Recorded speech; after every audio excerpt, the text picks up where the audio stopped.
Coming Home. Written by Ink in My Heart and on the Page. And read by Eleanor Elizabeth. Chapter 11, Part 11. It's fully healed, Bruce said, eyeing the last x-ray he'd taken of Peter's arm. Incredible. What should have taken 6 weeks to heal has only taken you 4 hours. Peter swallowed the mouthful of pizza and grinned. Pretty cool, right? You had better not have been testing that with Ned, Tony warned, wiping his fingers on a napkin. Peter had been starving, his stomach growling so loudly that Tony had ordered several pizzas. Pepper had moved to sit on the edge of the bed with Peter, tucking him into her side. Peter didn't mind, and was relieved that Pepper didn't appear to be angry with him. He still felt guilty about the words he had said, and wished that he could take them back. He couldn't, though, and so instead, he sunk into her warmth and enjoyed the gentle scratch she gave the base of his neck with her fingers. No, Peter immediately said. We're not stupid. Debatable, Tony huffed. All right, I'll bite. What did you two find out about your powers? Peter grinned. He had been dying to tell Tony about his powers, ever since he learned that his dad had been designing a suit for him, and it was a relief to finally be able to tell him.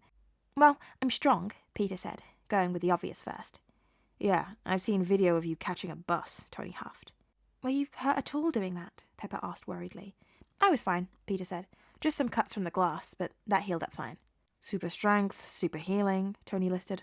What else? You have a fast metabolism, Bruce pointed out with a grin. Yeah, how do you know? Peter asked. You ate 3 pizzas to yourself, Bruce pointed out. And I'm sure you could eat more if you wanted to. Peter looked to the 5 empty pizza boxes and blinked. He hadn't realized he'd eaten that much, and he grinned sheepishly at Pepper. Oops. Up the grocery list. Got it, Pepper said dryly. You had better not be hungry this whole time. Peter shook his head. No, I haven't, I promise. Ned and I have a system at school, and I get a sandwich afterwards. We'll get you a proper diet, Pepper said. Fast metabolism, Tony murmured. The Tylenol we gave you when you had the sensory overload. You said it wouldn't work. If your metabolism is as fast as I think it is, Bruce said, you would burn through any medication way too quickly for it to have any decent effect. Peter nodded. Yeah, last time I took a whole packet, and that seemed to only just work. New rule. Bruce is in charge of all your medical needs, Tony said, and he narrowed his eyes at Peter. No self-dosing. To be fair, I didn't have Bruce when I got my powers, Peter pointed out, but withered under the stern glare from both of his parents. You have a problem, Pepper said sternly. You come to me or your dad. If you weren't available, go to Uncle Rhodey or one of the Avengers. Got it, Peter nodded. No self-dosing. He grinned as Pepper gave him an amused look. You made the webs, Tony said. Are you using the same formula for the sticking adhesive? Peter shifted and his cheeks flushed hot. It's not an adhesive. Then how do you stick to walls? Pepper asked. I'm just sticky, Peter shrugged. Here, I'll show you. He reached across the bed and stuck his palm to one of the pizza boxes. Then he lifted his hands and gave it a little shake. The pizza box didn't move. Right, sticky. Tony shook his head. Fascinating, Bruce said, rolling closer on his stool to peer at Peter's fingers. I wonder, do you think I could have a look at your fingers under a microscope? Not tonight, Pepper said firmly. I think it's time for bed. Sorry, of course, Bruce backed away. Peter followed Pepper's lead and hopped down off the bed. Thanks for the help, Dr. Banner. I really didn't do anything, Bruce chuckled.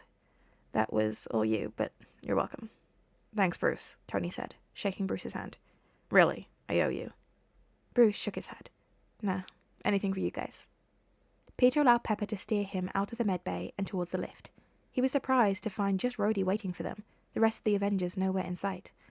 How's the arm? Rhodey asked when they reached him. All healed, Peter grinned, lifting up his arm to prove it. Super healing, Tony offered at Rhodey's confused look. He moved to clap Rhodey on the shoulder. There's a whole lot of other weird and wonderful things that Peter can do. I'm not weird, Peter huffed, putting his arm back down. No, you're not, Pepper agreed. If anyone's weird, it's these two. Me? Rhodey scoffed. Nuh-uh. If anyone's weird, it's him. He pointed at Tony. He's the one with all that shit in his chest. Hey, Tony frowned. This shit is keeping me alive, and it's not weird. It's a little weird. Pepper wrinkled her nose. Peter laughed at the wounded look Tony gave her, and Peter felt relieved that his secret was out. He no longer had to hide who he was inside of his own home. Still, worry gnawed at the pit of his stomach. Yes, His family knew about him being Spider-Man, but there was still the issue of Ben. He desperately wanted to see the letter that they had been talking about, but a part of him didn't want to see it. Didn't want the proof that Ben had willingly kept him from his parents. He also didn't want to be the one to tell May. May looked between Tony, Pepper, and Peter. Happy had driven her over to the tower, the man unusually quiet. Normally, she could get him chatting on the ride over, but his answers had been awkward and clipped. She had shrugged it off and happily greeted her nephew, who seemed to be a ball of nervous energy. After settling herself down on the living room couch, she finally told him to spit out what was obviously making him worked up. "You're joking," she laughed uncertainly. "This is a joke. You're not Spider-Man." Peter winced, looking down at his lap. "Yeah, I am." May looked at all three of them, a smile fading from her face. "No." "I'm afraid it's not a joke," Tony said. "Go on, kid. Show her." Peter stood up, biting his lip, and looked at Pepper, who nodded encouragingly. Taking a deep breath, he jumped. May watched, wide-eyed and slack-jawed, as her nephew clung to the ceiling with just his fingers and socked feet. "Surprise?" Peter half shrugged as he stared down at her from the ceiling. "Don't freak out." "Don't freak out?" May shouted back, aware of just how hysterical she sounded. "Don't freak out. Great advice. Would you get down?" Peter landed lightly on the floor, not even looking remotely red in the face. "Sorry. How long have you been able to do—" May waved her hand about. "That?" "Nearly 8 months," Peter mumbled. 8 months? May yelled. "Are you kidding me right now?" "I didn't want you to worry," Peter cried, looking at Pepper and Tony. "Oh, no, don't look at me. You're on your own." Tony shook his head. "Is this the reason you've been sneaking out of the house?" May glared. You knew about that," Peter winced. "Yes, Peter, I knew you were sneaking out," May huffed. "I thought it was just you dealing with Ben and sneaking out to go to Ned's. I didn't think it was this." "I'm sorry," Peter said again. "Did Ben know about this?" May asked, her voice clipped with anger. "No," Peter shook his head. "Only Ned knew." "Of course Ned knows," May sighed. "Why didn't you tell me?" "I just didn't want you to worry," Peter said. "You've done so much for me, and I didn't want you to freak out, because when you freak out, I freak out." "Peter, I love you, but sometimes you can be a real idiot." May pinched the bridge of her nose. Peter looked offended, but wisely didn't say anything. "Is there any other life-shattering news you would like to drop on me this morning?" May asked. "Or is this it?" May really wasn't expecting an answer, but she caught the look that Tony and Pepper shared. "What?" "You don't have any heart conditions, do you?" Tony quipped. "Out with it, Stark," May snapped. "Aunt May." Peter's voice was small and hurt. He opened his mouth, but nothing came out. "Peter?" May asked cautiously. "May," Pepper said gently, reaching out to take May's hand in hers. "As you know, Tony and I have been looking into Mary and Richard. We found a storage unit that held a lot of their research, a unit Ben had listed as a secondary leaser. I'm sorry, May, but it looks like Ben knew." May shook her head. "No, Ben wouldn't have done that." "I'm so sorry, May," Pepper said. "It's not just the lease, though. There was a letter. It was addressed to Peter for when he turned 18. He knew." "He knew?" May whispered painfully, looking to Pepper. "Why would he do this?" "We're not sure," Tony said. "Is there anything you could think of that would make him keep this from you and Peter?" "I don't know." May's voice shook. Her hands trembled in Pepper's. She looked at Peter, who was looking at his socked feet, mouth pressed tightly together. "It's okay," Pepper said. "It's a lot to take in at the moment. We can talk more about it later, and you can read the letter for yourself." May nodded, still churning over the words in her mind. "Why don't you come with us today?" Pepper said. "We're heading over to the new Avengers compound upstate, so we can see exactly what Peter's powers are. While Tony works with Peter, you and I can break in the building with a few drinks." "We only stock the good stuff," Tony added. "Yeah, okay," May nodded. Excuse, I need the bathroom. She shook her hands from Pepper's and stood. As she passed Peter, she gently touched his shoulder before she disappeared down the hall to the bathroom. Tony watched as Peter flopped dramatically face down on the couch and moaned into the cushions. She hates me. She doesn't hate you. Pepper carded her fingers through the back of his hair. She loves you. That was just a lot of information for her to process. Peter lifted his head, his face pulled into a wince. What is it? Pepper asked. I can hear her crying, Peter whispered miserably. All right, come on, bud. Tony went to Peter's side and grabbed his arm, hauling him to his feet. He wrapped an arm around his son's shoulder, keeping him close. Let's give your aunt some privacy. Why don't you head up to the compound with the Avengers? Pepper suggested. Take the jet, and I'll have Happy drive me and May up later. Yeah, okay, Peter nodded. Just don't let her read the letter without me. I won't, sweetie. Pepper lifted herself up off the couch and crossed to Peter, kissing him on the forehead. Don't worry, I'll take care of May. Tony leaned over and gave Pepper a quick peck on the lips. Let me know when you're on your way. Be safe, you two, Pepper smiled. Tony led a still miserable-looking Peter to the elevator and pushed him, asking Friday to take them up to the Avengers floor. Your aunt is an amazing woman, Pete, Tony said. She'll be okay. We made her cry, Peter moaned. That was horrible. Better knowing the truth than being kept in the dark, Tony said, and poked Peter's side. A lesson I hope you learned recently. I did, Peter nodded, looking properly chastened as he dodged the second poke. The door of the lift opened and they stepped out onto the Avengers floor, where a flurry of activity was happening. Hey, Steve greeted. I thought you were joining us later. I thought I'd give Pete the experience of riding in the jet, Tony said easily. May and Pepper will join us later. Sounds good, Steve smiled. Nat and Clint are bringing the jet up as we speak. We're all ready to go if you are. Captain America, Mr. Rogers, sir, Peter blurted out. I'm really sorry I stole your shield. No hard feelings, Peter, Steve nodded, still smiling. And I deserved it. We shouldn't have... He looked at Tony, wincing an apology. Shouldn't have tried to knock you out like that. Tony's eye twitched at the thought. Let's just never talk about that, shall we? Peter nodded enthusiastically, and even Steve looked a little relieved at the idea of never speaking of the incident again. And, kid, you can call me Steve. Okay, Mr. Steve, sir, Peter said. Good luck with that. Tony patted Peter on the shoulder. Come on, kid. You're about to see something amazing. Tony gave a smug smile as he walked Peter to the west side of the building, pushing open the door to reveal the glass walls of the room had been lowered and the Quinjet was hovering mid-air, a ramp acting as a bridge between the building and the jet. No way, Peter breathed, eyes wide. Pretty amazing, right? Tony winked. Ned is going to be so pissed he missed this, Peter said.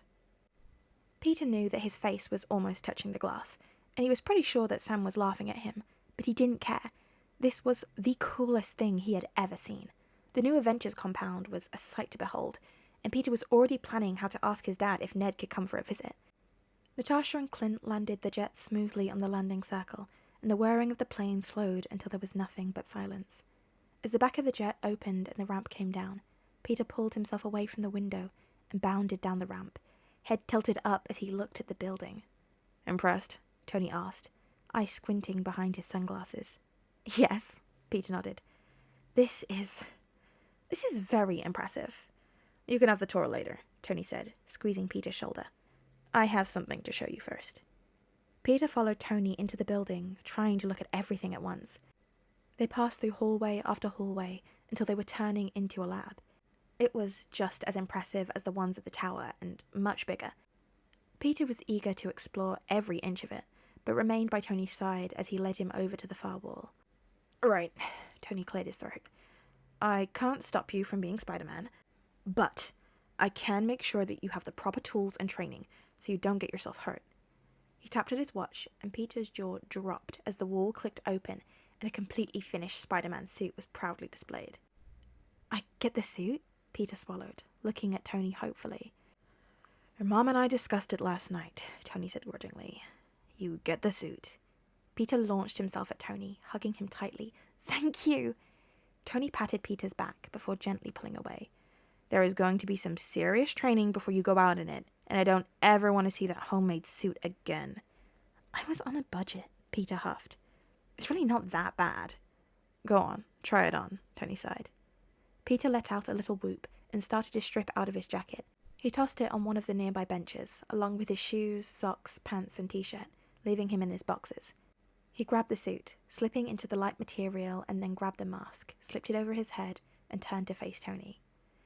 It's a little big, Peter said, spreading his legs to keep the suit from slipping down. Tap your chest, Tony instructed. Peter did, letting out a little whoa as the suit shrunk around his body, sitting snugly. He blinked at the mask and adjusted it to look around. This is so awesome, Peter looked at his hands. We still have to do some adjustments, Tony said, eyeing the suit critically.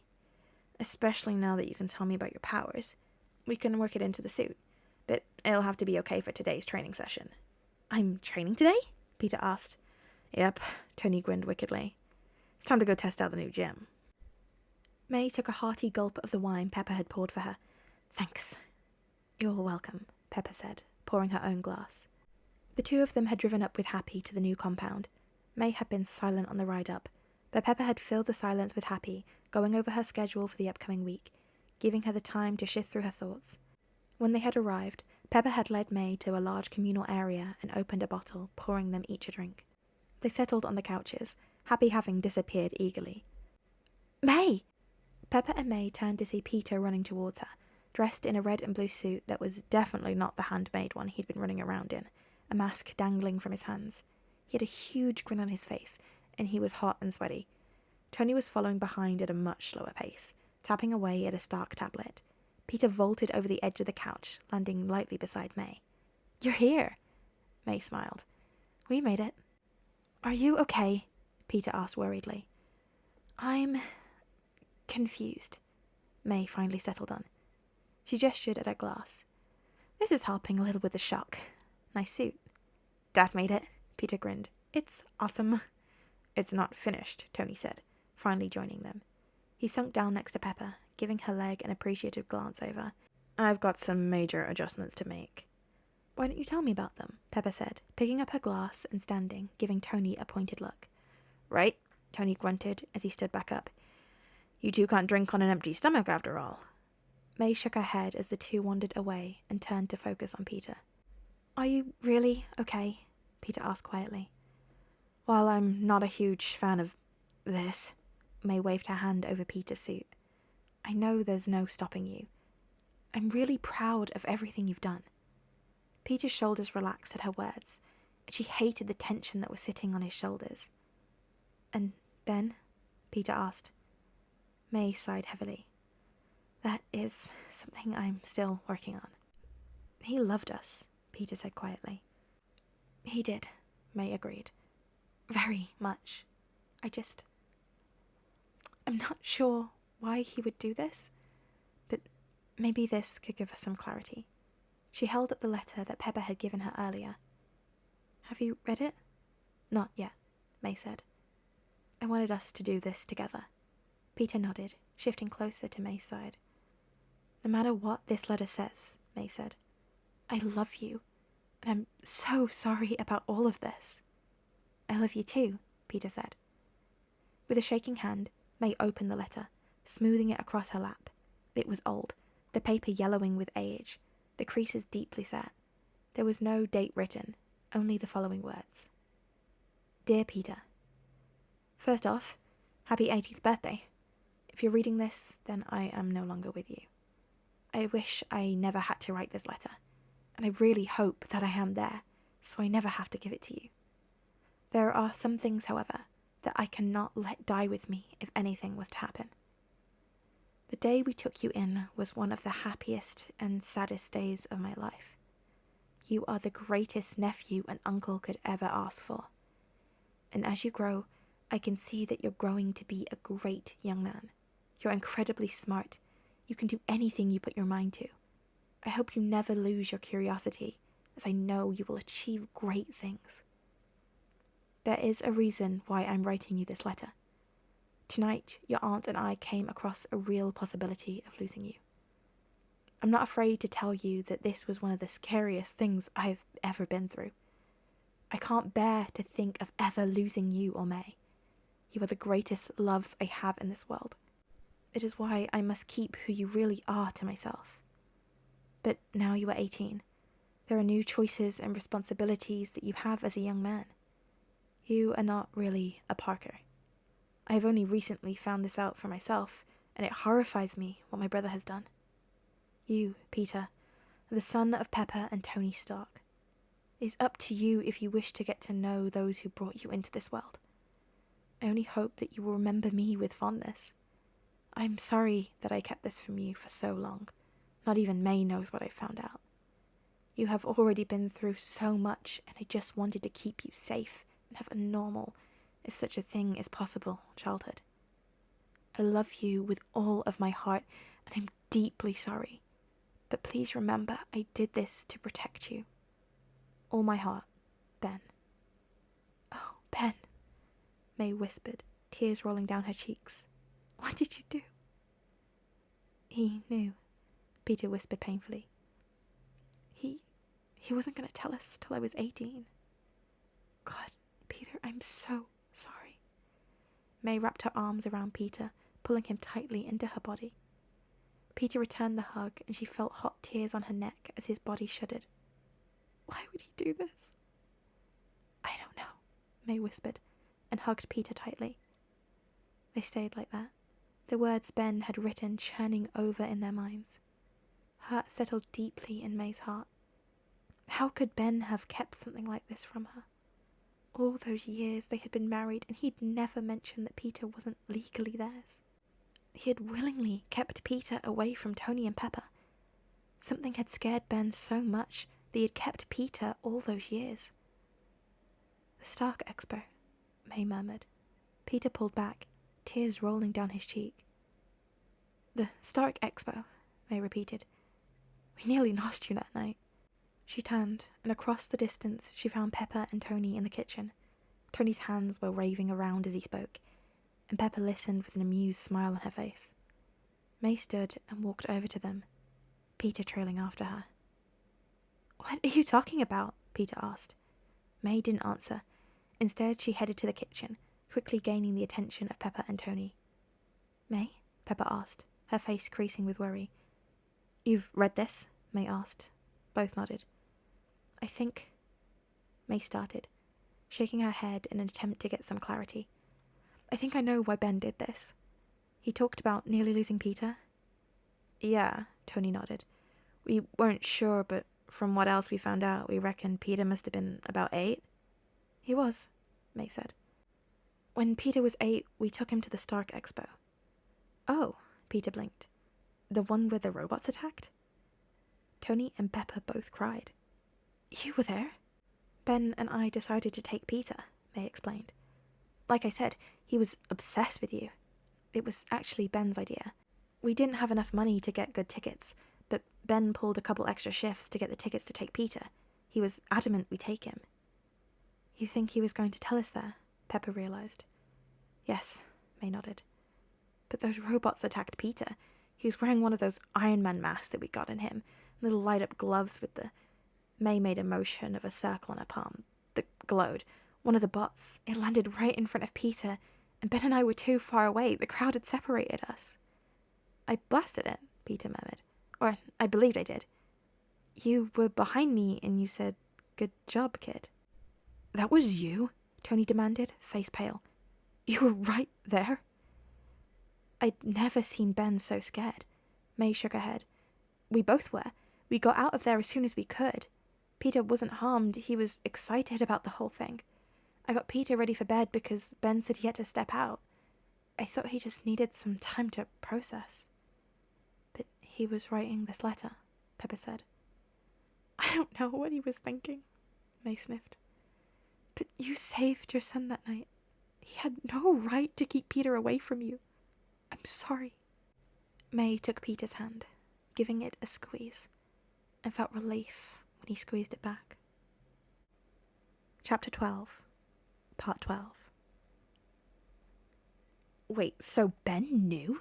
Ned asked as he sat down next to Peter in the back of the classroom. And he never said anything? He wasn't going to either, Peter mumbled angrily. At least not till I turned 18. Wow, Ned said. Hey, did you hear that we're going to be partnered up for a project? Peter smiled gratefully at Ned. All weekend, his parents and May had wanted to talk about Ben, but Peter just wanted to forget about it for the moment. He wasn't sure how he was supposed to feel. On one hand, he loved Ben, missed him terribly, but on the other, he was so mad that he had kept this from him. It was enough to drive him crazy and make him irritable, snapping at people who were only trying to help. We are? Peter asked, jumping at the chance for a change in conversation. Ned nodded as the teacher called for their attention. All right, class, the teacher called. Today we will be splitting into pairs to work on your next chemistry project, which will count as 40% of your grade. I've already designated the pairs. Peter and Ned pouted at one another. So when I call out your names, go sit with one another. Peter crossed his fingers under the desk that he got Ned. As the teacher began to call out pairs, Peter's heart began to drop inside his chest until finally, Betty and Ned, the teacher called out. Sorry, Peter, Ned said, not looking as sorry as he shuffled over to Betty's bench and slid on the stool beside her. Peter and Flash. Peter moaned silently and picked up his bags and shuffled over to where Flash was sitting. Ever since the media fiasco, the two of them had come to a silent agreement. Flash was no longer calling him Penis in the hallways, though Peter suspected that he was trying to come up with something new. Penis Stark didn't have quite the same ring to it, and they had been somewhat civil to each other. I'll be coming around with a project brief, the teacher said, picking up a stack of papers. I want you to read through them and choose one of the topics listed on the page to base your project around. You will have this class to start planning it out. Peter and Flash sat in silence while the teacher walked around the room handing out the project brief. Peter caught Ned's sympathetic look from across the room, and he gave a small grimace in return before Ned's attention was pulled back to Betty. Finally, the teacher dropped the brief on their desk, giving each of them a stern look before continuing on. If we have to work on this outside of class, Flash said, we're doing it at your house. Fine, Peter muttered, not wanting to fight. But you have to help. I'm not doing this on my own. Please, Flash scoffed. As if I trust you to do this on your own. Peter rolled his eyes and started pulling out his notebook. Flash sighed angrily and through his gritted teeth said, I can't afford not to get top marks on this. Peter blinked and turned to stare at Flash. Who are you and what have you done with Flash Thompson? Flash turned and glared at him. My dad is writing on me about my grades. I can't afford not to do well in this class. Oh. Peter blinked at Flash's honesty, not expecting it from the boy who had attempted to make his schooling so miserable. Don't think about telling anyone, Flash leaned in close. Just because you're a Stark now, does it make you not a loser anymore? I'm not going to tell, Peter said quietly. Good, Flash huffed. We should do the first one. Show and explain a reaction between two chemicals and how they can be used in everyday life. Sure, Peter nodded.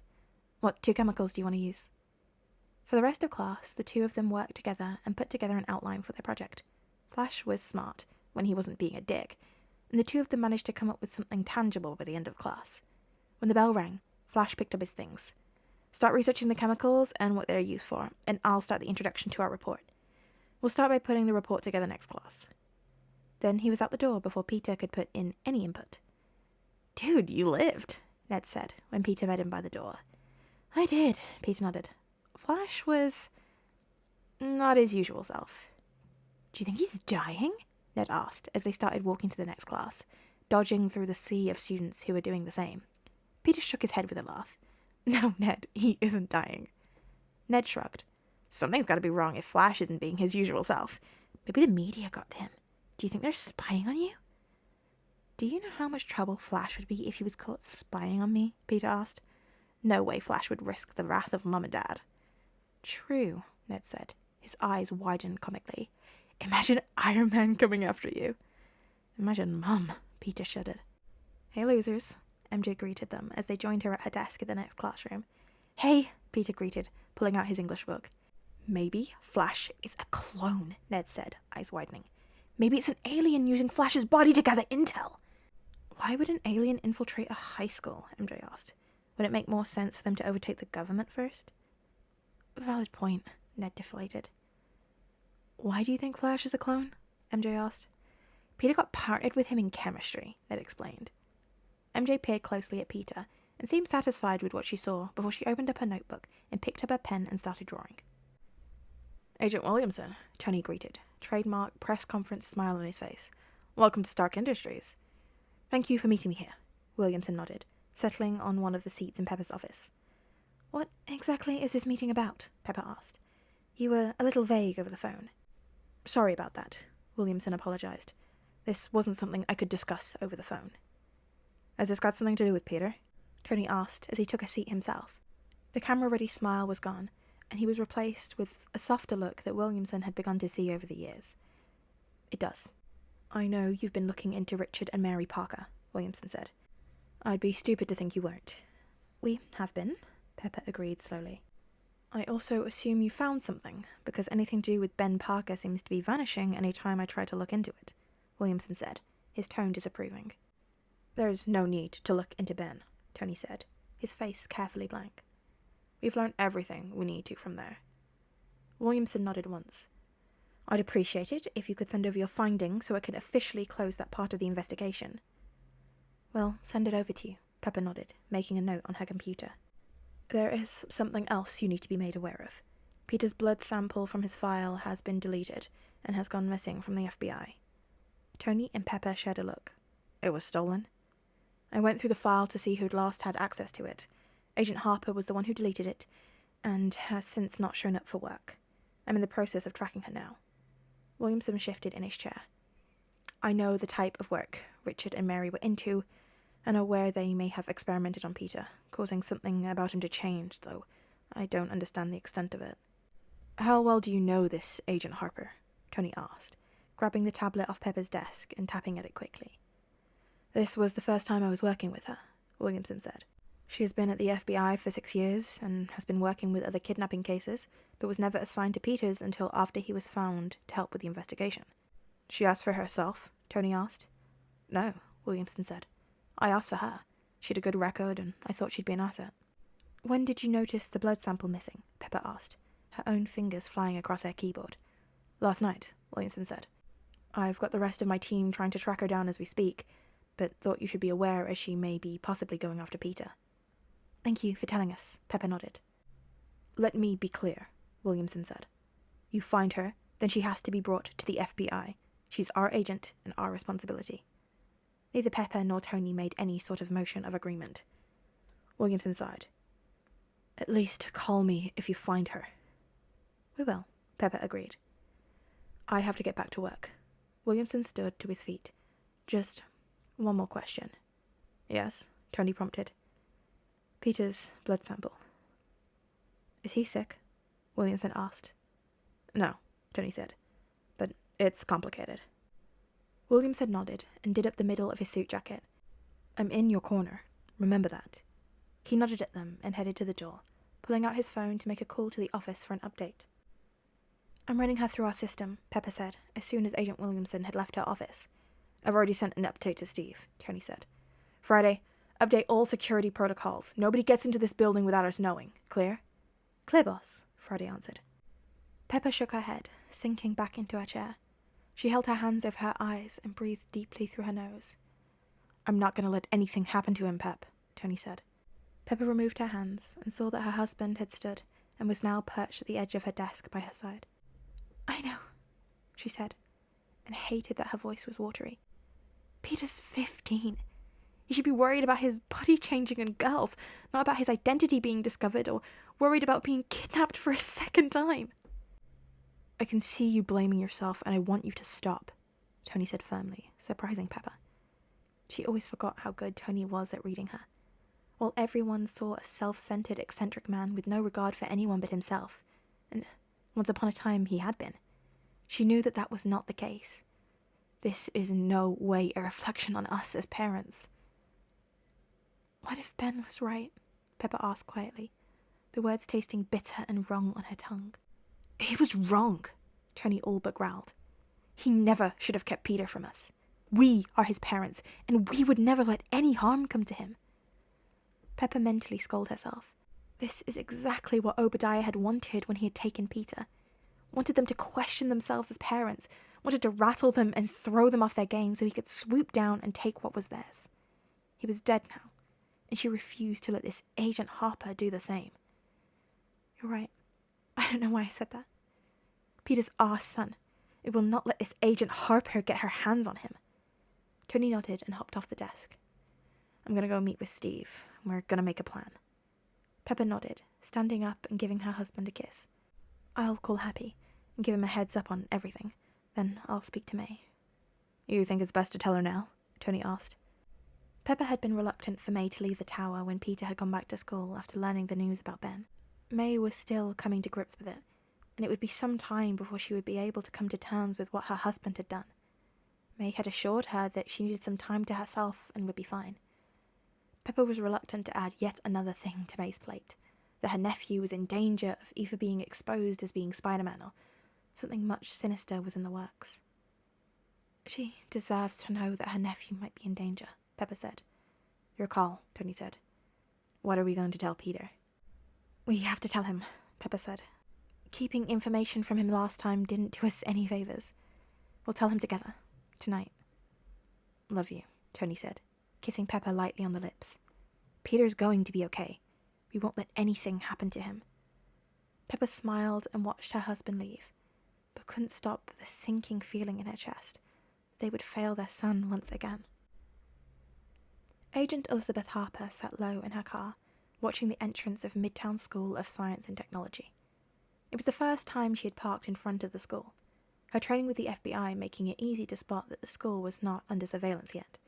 If the FBI hadn't already discovered that she deleted Peter's blood sample from his file, they would soon. Agent Williamson was one of the best agents in the FBI, and it wouldn't be long before he discovered the truth. A sleek black car pulled up in front of the school, and Harper jotted down the number plate on her notepad. Harper watched the car for 10 minutes, the driver sitting patiently from the front seat. She heard the school bell ring in the distance, and she watched the flood of students that came pouring out of the school. She didn't immediately see him, but soon enough a familiar face appeared. Peter Parker. He wasn't alone, flanked by 2 other children that she'd already researched, Michelle Jones and Ned Leeds. According to every news outlet and several Instagram posts, they were his 2 friends. She didn't see the 3rd boy from the media story, and made a note of that. They stayed with him all the way up to the car before Peter was waving them off and slipping into the car. The car didn't wait before it was pulling into the flow of traffic. Harper stayed where she was, watching the car until it faded from a distance. Though she couldn't see anyone watching her, she didn't want to draw any suspicion. She would follow another day. She needed to know Peter Parker's routine thoroughly before she kidnapped him. Peter and Happy stepped off the elevator, and Peter immediately headed to the kitchen to get himself a snack. His stomach had been rumbling since he got into the car, much to Happy's apparent annoyance. At first, Peter was sure that the man hadn't liked him, but grew to understand that his gruff nature was just a front, and that he really was just a softie under the hard exterior he presented. Peter was determined to get a smile out of the man one day. Can I get you anything? Peter asked Happy, who had pulled out his phone and was tapping out a message on it. No thanks, Happy said. Tony says do your homework. Where is Dad? Peter asked, stretching his hearing out, but couldn't hear any signs that his dad was home. He reached into the fridge and pulled out the sandwich Pepper had promised would be waiting for him after school. He grinned, taking off the wrapping, and immediately bit into it. Out, Happy said. Oh, Peter frowned, chewing slowly and swallowing. And Mum? Working, Happy grunted, settling down at the kitchen bench. What are you doing? Peter asked, cocking his head as he looked at Happy. I'm sitting down. What does it look like I'm doing? Happy asked, glancing up briefly from his phone to give Peter a flat look. You never sit down with me, Peter pointed out. You always kick me out of the car when you take me home. Only times you come up are when Mum and Dad are home, or Aunt May is here. Your point, Happy asked. Are you babysitting me right now? Peter asked, looking wide-eyed at Happy. I don't babysit, Happy said deadpanned. You are watching me though, right? Peter pointed at Happy. Do your homework, Happy grunted, ignoring Peter's question. Peter stared at Happy, mouth open, but the man refused to look at him. Narrowing his eyes, Peter huffed and took another bite out of his sandwich and pulled out his schoolwork.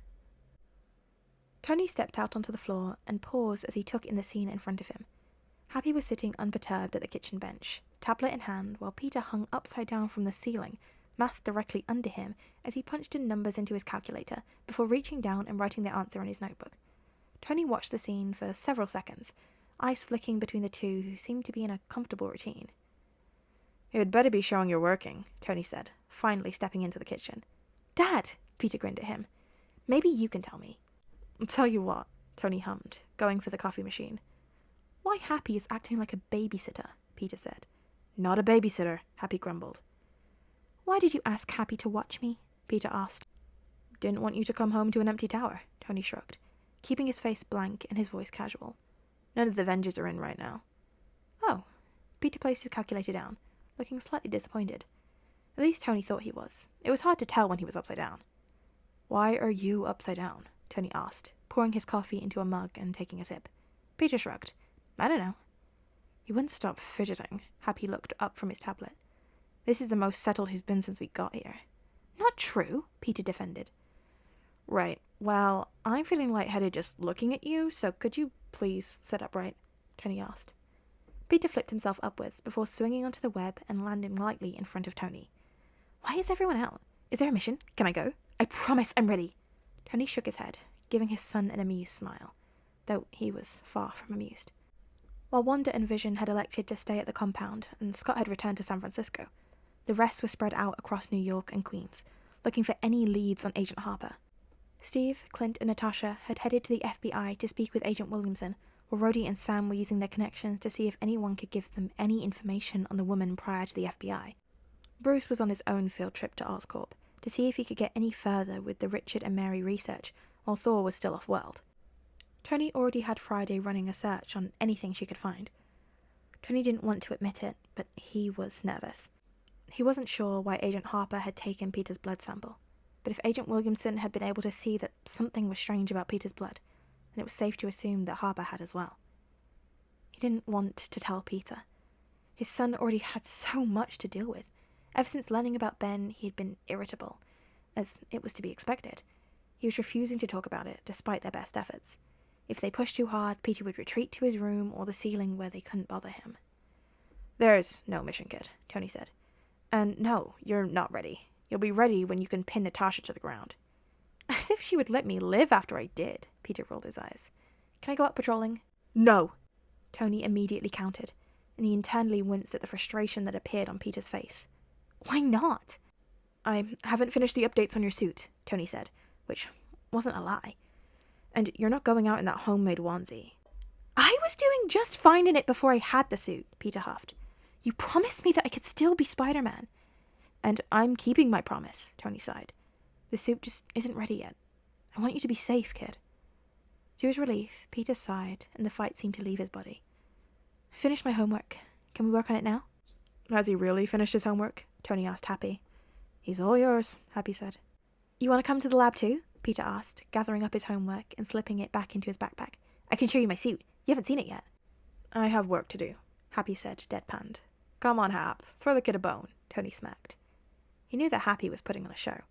Like everyone else who had met Peter, they had fallen completely under his spell. Tony had no doubt that Happy would do anything for Peter. Hell, he hadn't even asked Happy to stay with Peter this afternoon. He'd only asked he made sure that Peter got inside the building okay. His head of security had stayed with him all on his own. Before leaving Pepper's office, he had made sure that Friday had updated their protocols, so there was no way that Agent Harper could slip in unnoticed by anyone. Never again would he let his child be taken from right underneath him. Fine, Happy relented. 1 hour. Yes! Peter almost squealed. You're going to love it. All right, skull bag away and go change your clothes, Tony instructed, and watched with a fond smile as his son sprinted down the hallway to his room. You going to tell him? Happy asked, once they heard the sound of Peter's door closing. Keep your voice low, Tony warned. I'm still not sure how far he can hear from, and we will, when Pepper gets home tonight. He deserves to know if someone's after him, Happy said. Yeah, and look where keeping stuff from him got us last time, Tony grunted, leading Happy towards his lab. We are going to tell him. I haven't found anything yet, Happy said. Just a standard FBI file, and there's nothing you haven't already seen. Tony nodded, frustration building up in his chest. They entered the lab, Friday bringing everything to life, and he instructed her to pull out Peter's suit. He had it laid out on the bench by the time Peter came bounding into the room, a bright grin on his face. Have you told Happy anything yet? Peter asked. Nope. Take it away, kid. Tony winked and kept his laughter to himself at Happy's disgruntled look. Tony let his son's voice wash over him as his kid rapidly started explaining the suit to Happy. He puttered about, gathering together the tools they would need and bringing up the blueprints for the suit. To Peter's happiness, Happy asked questions and got involved in the discussion, and even sat down at a bench as Tony and Peter started making changes to the suit, starting with the gloves. They did not need a place for adhesive, but rather the fabric needed to be thinner, so Peter's natural stickiness could penetrate through. He felt a wave of giddiness, as he could see that Happy was impressed with the suit, and he couldn't wait until it was ready so he could show Happy exactly what he could do. "Hey boys," Pepper gained their attention as she entered the lab. "Hi Mum," Peter beamed. "How was work?" "Busy as always," Pepper said, as she came up to Peter and kissed his temple. "How was school?" Peter shrugged. "We have a new chemistry project to start. We have to do it with a partner." "Are you working with Ned?" Pepper asked. "No," Peter shook his head. "We got partnered up by the teacher. I'm with Flash." Peter still wasn't sure whether this was a good thing or not. "Sounds interesting," Pepper said. "Steve cooked dinner and has invited us to join, so let's pack this up so we can go eat." "Steve can cook?" Peter asked, obeying his mother, and started gathering up the tools to put them away. "Surprisingly, yes," Tony answered, gathering up the suit and placing it on the steel mannequin and getting Friday to put it to bed. "I hope it's that thing with the chicken." "Happy, are you joining us for dinner?" Pepper asked. "Yes, thank you, Pepper, for inviting me," Happy said, side-eyeing Tony. "How come when I invite you to dinner, you're always busy?" Peter frowned, but was delighted that Happy would be joining them. He would get his smile by the end of the night, even if it killed him. Chapter 13, Part 13. When Peter stepped off of the elevator and onto the Avengers floor, he was immediately assaulted by delicious aromas. His stomach rumbled and he licked his lips, letting his nose lead him to the kitchen. "That smells great," Peter said as he entered the kitchen, eyeing Steve, who stood at the stove, numerous pots on the burner, and something cooking in the oven. He wondered if this was the chicken that his dad seemed really excited about. "Thanks." Steve tossed a grin over his shoulder. "I hope you're hungry, because there's going to be plenty." "I'm always hungry," Peter grinned. "Is there anything I can do to help?" "No, go relax," Steve instructed, turning back to his pots. "It shouldn't be too long. I think Clint and Sam are going to play some video games." Peter shrugged, trying not to look too eager to join Sam and Clint on the couch. "If you're sure." "Go," Steve laughed, though not unkindly. Peter bounded into the living room, where the others were grouped, and drifted over to the TV, where Clint was starting to set up Mario Kart. "Hey kid, you want a race?" Clint asked, tossing him a controller. Catching it easily, Peter grinned and settled on the couch beside the older man. "Are you ready to get your butt kicked?" "You can try," Clint shrugged. "But I'm the champion of this game." "Game on," Peter grinned, scooting to the edge of the couch and placing both feet on the ground. "My money's on the kid," Sam said, sitting down beside Clint. "You got this, kid," Bruce said, coming to sit next to Peter. Peter grinned at Sam and Bruce, and hurried to choose his favourite player, Peach, before choosing a course, and the race began. Clint was a formidable opponent, but Peter had much better reflexes, and had spent countless hours with Ned playing Mario Kart, and finding every possible shortcut and combo that boosted Peter securely into first place. "How?" Clint blinked at the screen, as Peach spun and pouted at the camera in victory, while Clint's Yoshi danced in celebration for second place. Peter grinned smugly, easing back into the cushions, with his hands behind his neck. "Tough break, man." Sam patted Clint on the back. Clint looked over his shoulder, then jerked his chin at Peter. "Another round." "Peter, can you come help set up the table?" Pepper called. "Next time," Peter grinned, jumping up and tossing the controller at Clint, who fumbled to catch it. He bounded over to the table where Pepper was waiting with a stack of cutlery, and he picked up a pile and started setting it around the table. "Think we distracted him long enough for Tony to have a look at the updated info on Harper?" Peter paused mid-movement at Clint's words. They were whispered, obviously not meant for his ears. They were distracting him? Had they only played a game with Peter to distract him? And who was Harper? "Peter?" Pepper asked, gaining his attention. "You okay?" "Who's Harper?" Peter asked. Pepper's eyes darted to Clint and Sam, her eyes narrowing into a glare. Guys," Bruce said, shaking his head and jerking it in the direction of Pepper's glare. "You appear to have forgotten that Peter has super hearing." Clint and Sam winced. "Sorry, Pepper." "Idiots." Pepper shook her head, turning her attention back to her son. "We were going to tell you after dinner." "Tell me what?" Peter asked, eyes narrowing. He looked around the room and saw that Clint was right. His dad wasn't in the room. "Where's Dad?" "He's in the lab with Natasha," Pepper said. She was updating him with some information about Agent Harper. "She's an FBI agent who was working on your case." "She questioned my aunt," Peter remembered. "What happened to her?"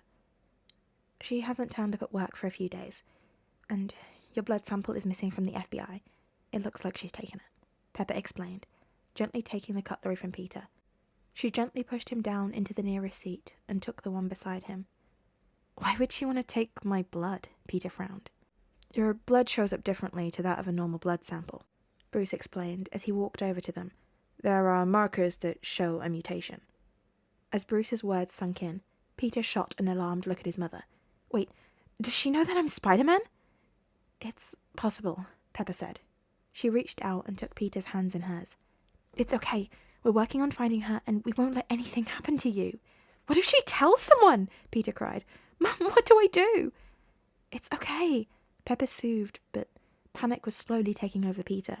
Hey, breathe, sweetheart. It's going to be fine. We won't let her get away with it. Everyone in this room is helping to track her down. We'll get her, Peter, Rhodey said, and Peter turned to find his uncle right behind him, his hand on Peter's shoulder, and squeezed it tightly. You don't have to worry about that. If she's had the blood sample that long, Sam asked, why hasn't she exposed Peter yet? Maybe she doesn't have enough proof, Rhodey shrugged. All the blood would prove is that Richard and Mary Parker experimented on Peter. Wouldn't exactly sway the public to her side. Whatever the reason, Pepper said, looking Peter in the eye, she won't get away with it. Peter nodded, trying to take comfort in his mum's certainty, but he couldn't shake the feeling that he'd stuffed up yet again. Hey, Pepper gently cupped his face. No blaming yourself. This isn't your fault. She has my blood. How isn't that my fault?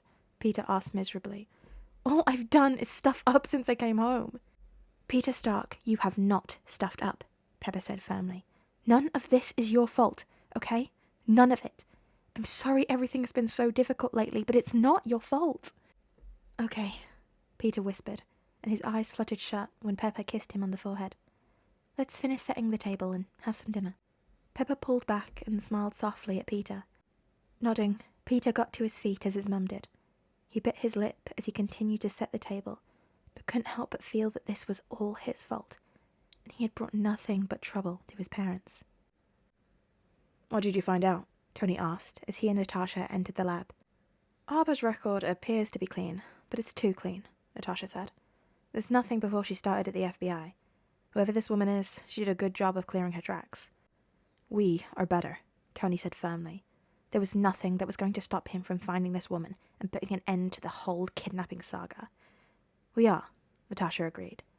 Which is why I was able to find that before Harper went into the FBI, she was working on getting a degree in microbiology. Would you look at that? Tony hummed as he looked at the file Natasha had spread out across the open bench. She got her degree, but then disappeared for a year. The same year that Richard and Mary Parker passed away. When she next popped up, she was training to become an FBI agent. You think she knew Mary and Richard? Tony asked. I would say it could be a coincidence, Natasha said. But when it comes to Peter, there are none. It's possible she was working with them, but it doesn't explain why she would join the FBI and go into dealing with kidnapping cases. She would have known that Peter had gone to May and Ben. Then what the hell is her role in this? Tony asked, hands curling into fists as he rubbed his thumbs over his knuckles. That is what we're going to find out, Natasha said. We'll find her. Yeah. Tony locked eyes with Natasha. I just want my kid to be safe. That's all. Peter is the most protected kid in the country, and personally has the Avengers looking out for him. Natasha smirked. I must feel sorry for Harper. She has no idea what she's in for. Tony snorted, but grinned at Natasha. Come on. Natasha closed the file. Dinner should be nearly ready, and I, for one, would like some before your son's metabolism devours it all. Tony laughed, and the two of them left the lab. When they entered the common room, the tension in the air was not something he was expecting. Steve was serving up dinner, Bruce helping while Clint and Sam were pouring drinks. Pepper, Rhodey, and Peter sat at one end of the table and were not wearing the smiles that Tony was expecting to see. Pepper and Rhodey were sharing a worried look, while Peter's eyes were trained firmly onto his phone as his thumb constantly flicked in an upward motion over the screen. Sorry, Clint apologized, starting to carry a pitcher of water over to the table. I forgot that Peter has super hearing. Tony groaned. Nice one, bird brain. It's not his fault, Peter said, not looking up from his phone. Tony wandered over to his son, kissing the top of his head. This is not how we wanted you to find out. We were going to sit you down and talk about it. Mum said that, Peter said, finally looking up from his phone. You okay? Tony asked. Yeah, I'm fine, Peter mumbled, clicking his phone off and sliding it into his pocket. All right, dinner's ready, Steve said. Natasha helped Steve bring over several plates to the table, and everyone started to dish up. While conversations started up around the table, it wasn't their usual volume, as everyone could feel the quietness coming from Peter. The boy would usually be bouncing in his seat, eagerly participating in the conversation, but instead, he was sitting low in his seat, shoveling food into his mouth and avoiding everyone's gazes. You want some more? Tony asked, when he noticed that Peter's plate was empty, and he was absent-mindedly pushing his fork across the plate. No, thank you, Peter said quietly. Can I be excused? There's some homework I forgot about. Yeah, kid, that's fine. Want some help? Tony asked. Peter shook his head. I'll just be in my room. Promise. All right, Tony said, and he could only watch helplessly as Peter pushed back his chair and stood. Thank you for dinner, Mr. Steve, sir, Peter said, directing the table rather than the super soldier. You're welcome, Peter, Steve nodded, unable to keep the concern off his face. Night, Peter mumbled, and he turned and hurried out of the room, disappearing into the elevator. Tony sighed and tossed his fork into the plate with a clatter. Nice one, guys. We're sorry, Sam said. We forgot about the super hearing. Yeah, that's getting everyone in trouble, Tony said, voice muffled by his hand as he scrubbed at his face. At least he knows now, Steve said. Yeah, and now he's in his room hiding, Tony scoffed. He sighed and straightened in his seat. Sorry, it's not your fault. I'm going to go check on him, Pepper said, standing to her feet. Night, everyone. Yeah, wait for me. Tony stood up as well. A chorus of goodnights followed them to the elevator, and they slipped inside, the door closing behind them. Our floor Friday, Tony instructed, and the lift started to move. Well, that was a disaster, Pepper sighed, leaning into Tony's side. Tony kissed her temple and wrapped an arm around her. I'd like to kill Clint, but I'm pretty sure you'd tell me that it's not good for team morale. Pepper let out a small laugh, which Tony counted as a win. I just want our baby to be safe, Pepper sighed. Is that too much to ask? No, Tony murmured, pulling her closer. He's going to be okay. Despite their fuck-up tonight, they all care about Peter. They'd never let anything happen to him. The elevator doors opened, and Tony and Pepper stepped out. They immediately headed to Peter's room where the door was closed. Tony knocked lightly on the door and called Peter's name. There was no response, and Tony tried again. Friday? Tony asked. Peter is currently in his room, the AI responded. Tony pushed open the door and stepped in, eyes falling to the figure of his son face-planted onto the bed. He crossed the room and sat on the edge of the bed and placed a hand on the middle of Peter's back. He felt a shudder and heard a sniff, and his heart dropped.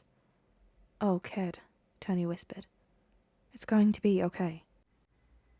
Kidnapping Peter Parker was never going to be easy, but Agent Harper had expected that. As she'd come to learn over the week, the boy was never left alone, often surrounded by those named as the Avengers. She entertained the idea of snagging the boy while he was patrolling as Spider-Man, but nixed the idea on the kid's first patrol out and saw he was being trailed by not only Iron Man, but War Machine, Falcon, and Black Widow. The boy's security was top-notch, and there would be no breaking into the tower. The school was one of the easier options, but there was the possibility of getting caught, and his driver was always waiting for him after school, and if the head of security wasn't available, it was either Tony or Pepper Stark. Harper could afford the unpredictability of who was picking up the boy. It was obvious the Starks had figured out that it was her. She was sure that Agent Williams had mentioned it to the billionaire. Though the man never showed it, he had a soft spot for the Starks and their undying devotion for finding their son. Williamson was also a damn good agent, and she had spent a long time doing a good job, but nothing that would outshine the man and draw attention to herself. The good news was they hadn't found her yet, but it wouldn't be long until they did, and she had no intention of being around when they did. For all of their protection of Peter Stark, they had forgotten that there were other ways to get to the boy other than directly. A thud on the stairs had Harper straightening in her seat and clicking the safety of the gun. She kept the gun trained on the bottom of the stairs until a figure appeared at the bottom. He didn't see her at first, going around his usual morning routine, and she cleared her throat, causing the boy to jump around. "Who the fuck are you?" the boy swore, looking around wildly. "How did you get in my house?" "Eugene Thompson. Flash. I need you to do me a favor." Agent Harper raised the gun and watched with satisfaction as the boy swallowed loudly and his skin went pale. "My parents are upstairs," Flash stammered, hands coming up in a classic surrender position. "No, they're not," Harper grinned sharply. "They're currently on a business trip and won't be back until tomorrow. You are home alone." "There's money in the safe upstairs," Flash blurted out. "I can open it. I can give you anything you want. Please don't shoot me." "Sweet of you to offer, but I'm not after money," Harper said. "Then what do you want?" Flash asked desperately. "I want you to bring Peter Stark here during your lunch break," Harper said. Flash's eyes darted to her gun. "Why?" "You better get going, Flash. I'd hate for you to be late," Harper said. Peter was in the process of putting his books away, daydreaming about getting food into his stomach, which was starting to grumble and protest, when suddenly his locker was slamming shut and an angry Flash was glaring at him. "I swear I did my part of the project," Peter said. He yelped when Flash grabbed his arm and started dragging him away from his locker and down the hall. They gained a few whispers as they passed, but they were all gone too fast, and suddenly Peter was being pushed out the back doors of the school and towards the football field. "What the hell, Flash?" Peter growled. Flash ignored him, keeping a firm grip on his elbow as he marched him across the field. "Flash?" Peter asked, the anger fading as he saw how ruffled Flash looked. The boy was usually so put together, hair neatly gelled, but today was a mess of frizz and curls, and Peter was pretty sure that Flash was wearing a pajama top. "Are you okay?" "No, I'm not okay," Flash spat, "because some woman was in my house this morning with a gun pointing at me." "What?" Peter gasped. "She told me I had to bring you to my house," Flash said, coming to a sudden halt near the bleachers. "She said I had to bring you to my house during lunch. She's been watching me. She knew my parents weren't home, and she was going to shoot me." "Oh, God," Peter swallowed. "Agent Harper." "Agent Harper?" Flash repeated, eyes wide and frantic. "That psycho bitch is an agent?" "She's trying to kidnap me," Peter admitted, pulling out his phone. "Wait, are you dragging me to your house right now?" "No, I'm telling you to run, idiot. I know I'm a dick, but I'm not stupid enough to go home when there's a crazy person with a gun waiting for us." "That is such a shame, Flash." Peter and Flash turned as they watched Agent Harper step out from under the bleachers, her gun pointed directly at them. "I guess I'm not stupid enough to believe that you would do as I say," Agent Harper said. Then she raised her gun higher and aimed it at Peter. He heard the near-silent whump of the bullet leaving the chamber, and something sharp tearing through his shoulder. He cried out, knocked off balance as he hit the ground. His phone flew from his hand, landing on the grass a few feet away. He screamed through clenched teeth, hand coming up to touch his shoulder, and he could already feel his sticky blood beneath his fingers. "What the fuck?" Flash screeched. Peter groaned, struggling to sit up, and had just enough time to see Harper standing above him, gun raised before it came crashing down on his temple, and the world went blank. Flash stared in horror as Peter crumbled on the grass, and a red stain spread slowly over his jacket. "You shot him!" Flash gasped, unable to take his gaze off the blood. "Unless you would like to be next, pick him up," Harper said.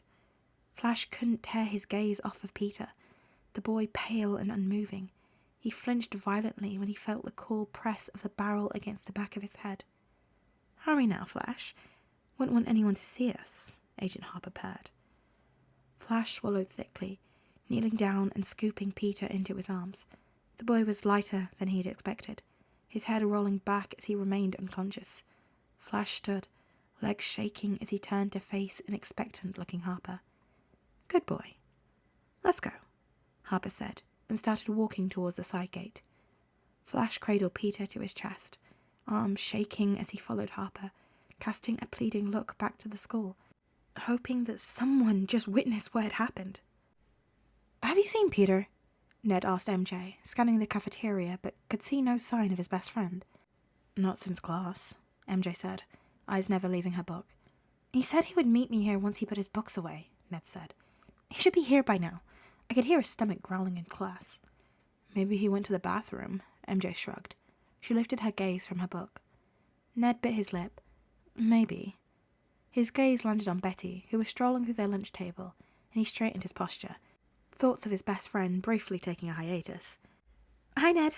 MJ," Betty greeted when she reached them. "Hi, Betty." Ned grinned stupidly and mentally scolded himself for not being cooler. "Ned, I just wanted to tell you that I finished my written part of the report, so in class this afternoon we can start working on putting it together," Betty said. "Awesome." Ned gave a thumbs up. "I finished my part too." "Great," Betty smiled easily. "Have you seen Peter?" MJ asked. Betty gave MJ a sly smile. "He was being dragged by Flash towards the back exit last I saw him. Flash looked pretty pissed though, so I'm not sure what it was all about." Ned and MJ looked at one another and both got to their feet.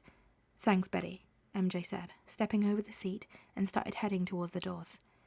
"Yeah, thanks. I better go after her," Ned said, hurrying after MJ. "See you later." Betty waved, and Ned saw the slight disappointment on her face. Ned followed her out of the school and out to the football field, which had a few students lingering, but none with Flash and Peter. That didn't stop Ned from following MJ across the field, worry churning at the bottom of his stomach. "Hey, have you seen Peter Stark or Flash?" MJ called to the students on the field, but they shook their heads. "Maybe they're working on their project?" Ned suggested weakly as they reached the bleachers. MJ looked behind them, and Ned kicked at the ground, frowning as he saw something dark staining the grass. He paused, swallowing thickly as he crouched down to get a closer look. His body swayed and he threw out a hand to steady himself. "Oh no," he whispered. "Ned, are you okay?"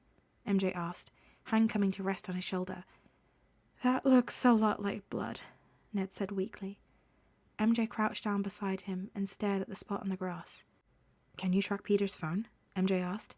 Ned shakily drew out his phone and entered his passcode. He opened the app he and Peter installed and clicked at the options until bringing up Peter's number and letting the app track where the phone was. They watched the screen, barely breathing as the screen loaded. Suddenly, the map was shrinking, and the little blue dot showed that Peter was on the football field. Both looked up, searching the ground before they spotted the cracked screen of Peter's phone glinting in the sun. MJ quickly rushed to it, picking it up and entering Peter's passcode. The phone was open to an app that she recognized as a panic button that had been installed into Peter's phone designed by Mr. Stark himself. She knew because he also had installed it onto MJ and Ned's phone to be used in emergencies only. "Call Mr. Stark," MJ said quietly. "I'll go tell the principal." "Boss, Peter has activated his panic button." The AI's voice sent a cold chill down everyone's spine, and the world seemed to stop for an instant before every Avenger was leaping to their feet. "Sam, Rhodey, you follow Tony by air," Steve commanded, as Tony started racing towards the lift. "Pepper, Bruce, you set up here and contact Scott, Wanda, and Vision. Nat, Clint, and I will take the cars." "Boss, Ned Leeds is trying to get through to you," Friday said, as the elevator doors closed on him, Rhodey, and Sam. "Put him through," Tony demanded, his body jerking with tension, willing the elevator to go faster. "Oh, Mr. Stark!" Ned's panicked voice did nothing to calm Tony down. "Peter activated his panic button," Tony said, rushing out the doors as the elevator doors finally opened. "Tell me, was it an accident?" "Peter never came to lunch," Ned rambled quickly. "He was supposed to meet me and MJ in the cafeteria, but Betty said that Flash took him out to the football field, so we went out to check on him, but neither of them were there, and then there was blood on the field and Peter's phone was in the grass close by." "Ned," Tony barked. "Take a breath. What did you say about the blood?" "There's blood in the grass," Ned gasped. "Like a lot of blood." "I'll be there in 10 minutes, Tony said, stepping out onto the platform and the suit wrapping around him as he got closer and closer to the edge. Before the mask had even snapped into place, he was leaping off the edge of the building and racing towards Midtown School of Science and Technology. He prayed that his son was okay. Chapter 14, Part 14. Peter came to with a searing red-hot pain in his shoulder and a throbbing headache that sent a roll of nausea through his stomach. He was aware that he was in a car, the sound of rolling wheels vibrating through his body, and deduced that he was stuffed into the boot, since his body was cramped and it was dark. His head was swimming, and each breath seemed to send a wave of dizziness through him. He wasn't alone, and was surprised to feel a body pressed up against his back, a palm pressed firmly against the wound in his shoulder, which was what was causing the pain. There were also 2 fingers pressed to his neck, right on his pulse that was fluttering in a not-so-good rhythm. "Flash?" Peter rasped, eyes trying to adjust to the darkness. "Peter? Oh, thank fuck," Flash whispered. That crazy bitch shot you. Peter distinctly remembered that, and whimpered as another hot, pulsing pain went through his shoulder. What happened? She made me carry you to the car, Flash said, his voice low and scared. She made me put you in, and then made me get in the trunk too. I'm sorry, she was going to shoot me too. It's not your fault, Peter whispered, licking his lips. His tongue felt weird and fuzzy, like he had pins and needles. We have to get out of here. Did you miss the part where she shot you? Flash hissed. You want to wait for her to do it again? Peter asked, around a moan as he attempted to shift. Bright spots erupted in his vision, and he gasped for breath that seemed to be getting harder and harder to take in. You have a bullet in your shoulder, Flash hissed. What exactly is your plan? The wound is healing, Peter said. The bleeding has already stopped, though he couldn't tell if the bullet had gone all the way through or not. He also wasn't sure which was better, as he honestly hadn't ever planned on getting shot. How can you tell? Flash asked. Peter felt along his wrist and was relieved that his web shooters were still attached. He was so glad for his mum and dad's insistence that he wear his spider suit underneath his clothes for the past week whenever he left the house, in case of, well, if this happened. Though he was pretty sure that they were not going to like that he got shot, or kidnapped, or the whole situation. God, he was in so much trouble. I know you aren't going to believe me, but I'm Spider-Man, Peter said quickly. I have super healing. Flash was silent behind him, body tense as his fingers pressed harder against Peter's pulse point. You've lost too much blood. Your pulse is really weak, and you're speaking crazy. Peter ignored Flash, and ignored the yelp and the searing pain that rushed through his shoulder as he wiggled his arm underneath Flash and gripped him tightly. He heard Flash yelp and try and pull away from where they were now pressed cheek to cheek. Peter hissed as his shoulder was jostled and simply tightened his grip. What are you doing? Flash hissed, still struggling in Peter's grip. On the count of 3, I'm going to kick open the trunk, cast a web, and fling us out, Peter said, bringing up his knees until his feet were hovering just underneath the trunk, ignoring that he almost passed out at the action. No! Flash was shaking his head. No! Oh my God! Are you insane? You've lost too much blood. This is not going to work. You aren't Spider-Man. Yes, I am. Peter gritted his teeth and took a deep breath. On 3. 1, 2, 3. Tony landed on the grass with a heavy thump, kicking up dirt and grass as he did. The face mask flipped open, and he took in the pale and shaking form of his son's best friend. Ned, you okay? Tony asked, putting a metal hand on the boy's shoulder. Ned started, but shook his head, grip tightening on Peter's cracked phone. He wasn't looking at Tony, instead looking at the stain on the grass that almost had Tony's knees buckling at the sight. Rhodey and Sam landed a few seconds later, Sam's wings immediately retracting as he scanned the area. Ned, where's MJ? Tony asked, keeping his voice steady and calm despite the fact that he wanted to do the exact opposite. Went to get the principal? Ned said, and pointed to the ground where the stain was. Is that Peter's? Focus on me, Ned, Tony said, gently steering Ned's chin with his gloved hand. Peter's going to be fine. You've seen his super healing, right? This is nothing. Ned nodded, determinedly keeping his eyes on Tony. Right, super healing. I forgot. Ned, I need you to remember. Did you see anyone hanging around the school? Or anything weird? Did Peter say he had any strange feelings? Tony demanded. No, nothing, Ned said. The only weird thing was Flash, who came to school in his pajama top, which is something Flash would never do. He's always wearing something designer to school. Something about his image. Tony glanced at Rhodey. Harper may have gotten to the kid to get to Peter, Rhodey said. Sam, go check out the kid's address. See if there's any clues there. Sam's wings spread wide. On it. Then he was launching into the sky. Mr. Stark? Principal Marita said, hurrying across the field with MJ right beside him. MJ has just filled me in that she thinks Peter was taken. He activated his panic button and Ned here has his phone, Tony growled. He was taken from here. And I want to know how the hell that happened when I updated the school about the threat against my son. How the hell did you let a stranger walk onto the campus? Tones, Rhodey warned. This isn't helping Peter. Tony gritted his teeth and took a sharp breath through his nose and turned, ignoring the principal altogether. Right, Ned, you said Peter came out here with Flash. Flash was seen dragging Peter out here, MJ answered. Ned and I came out to look for him, but neither of them were here. We found Peter's phone and that bloodstain. You only found one phone? Rhodey asked. Ned and MJ nodded. Friday, track Flash's phone, Tony instructed, his faceplate snapping back into place. Also, bring up the security feed on the external cameras. I want to see how this bitch got in. On it, boss, Friday said. Tones, Steve is en route with Nat and Clint. Rhodey's voice came over the comms. As soon as we have a location, we'll send him through to him. Come on, Friday, talk to me, sweetheart, Tony urged. I'm into the security cameras, boss, Friday said, projecting it onto Tony's screens.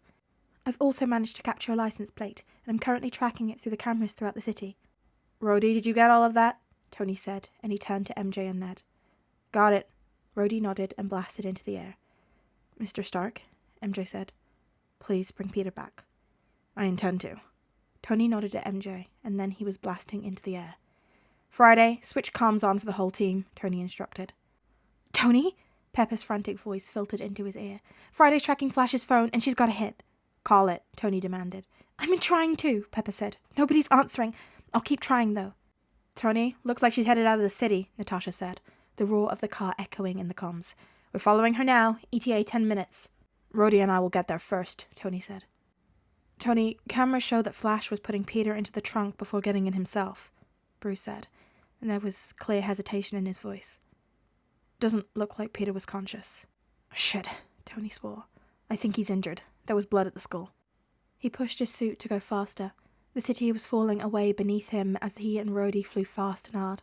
The traffic below them was thinning out, and there were only a few cars that were travelling down the open road. Tony, be careful, Steve warned. We still don't know what Harper's plan is. She's got my son, Tony growled. Tony, up ahead, Rhodey said. Friday locked onto a black car, the number plate enlarged on his screen. It's a match, boss, Friday said.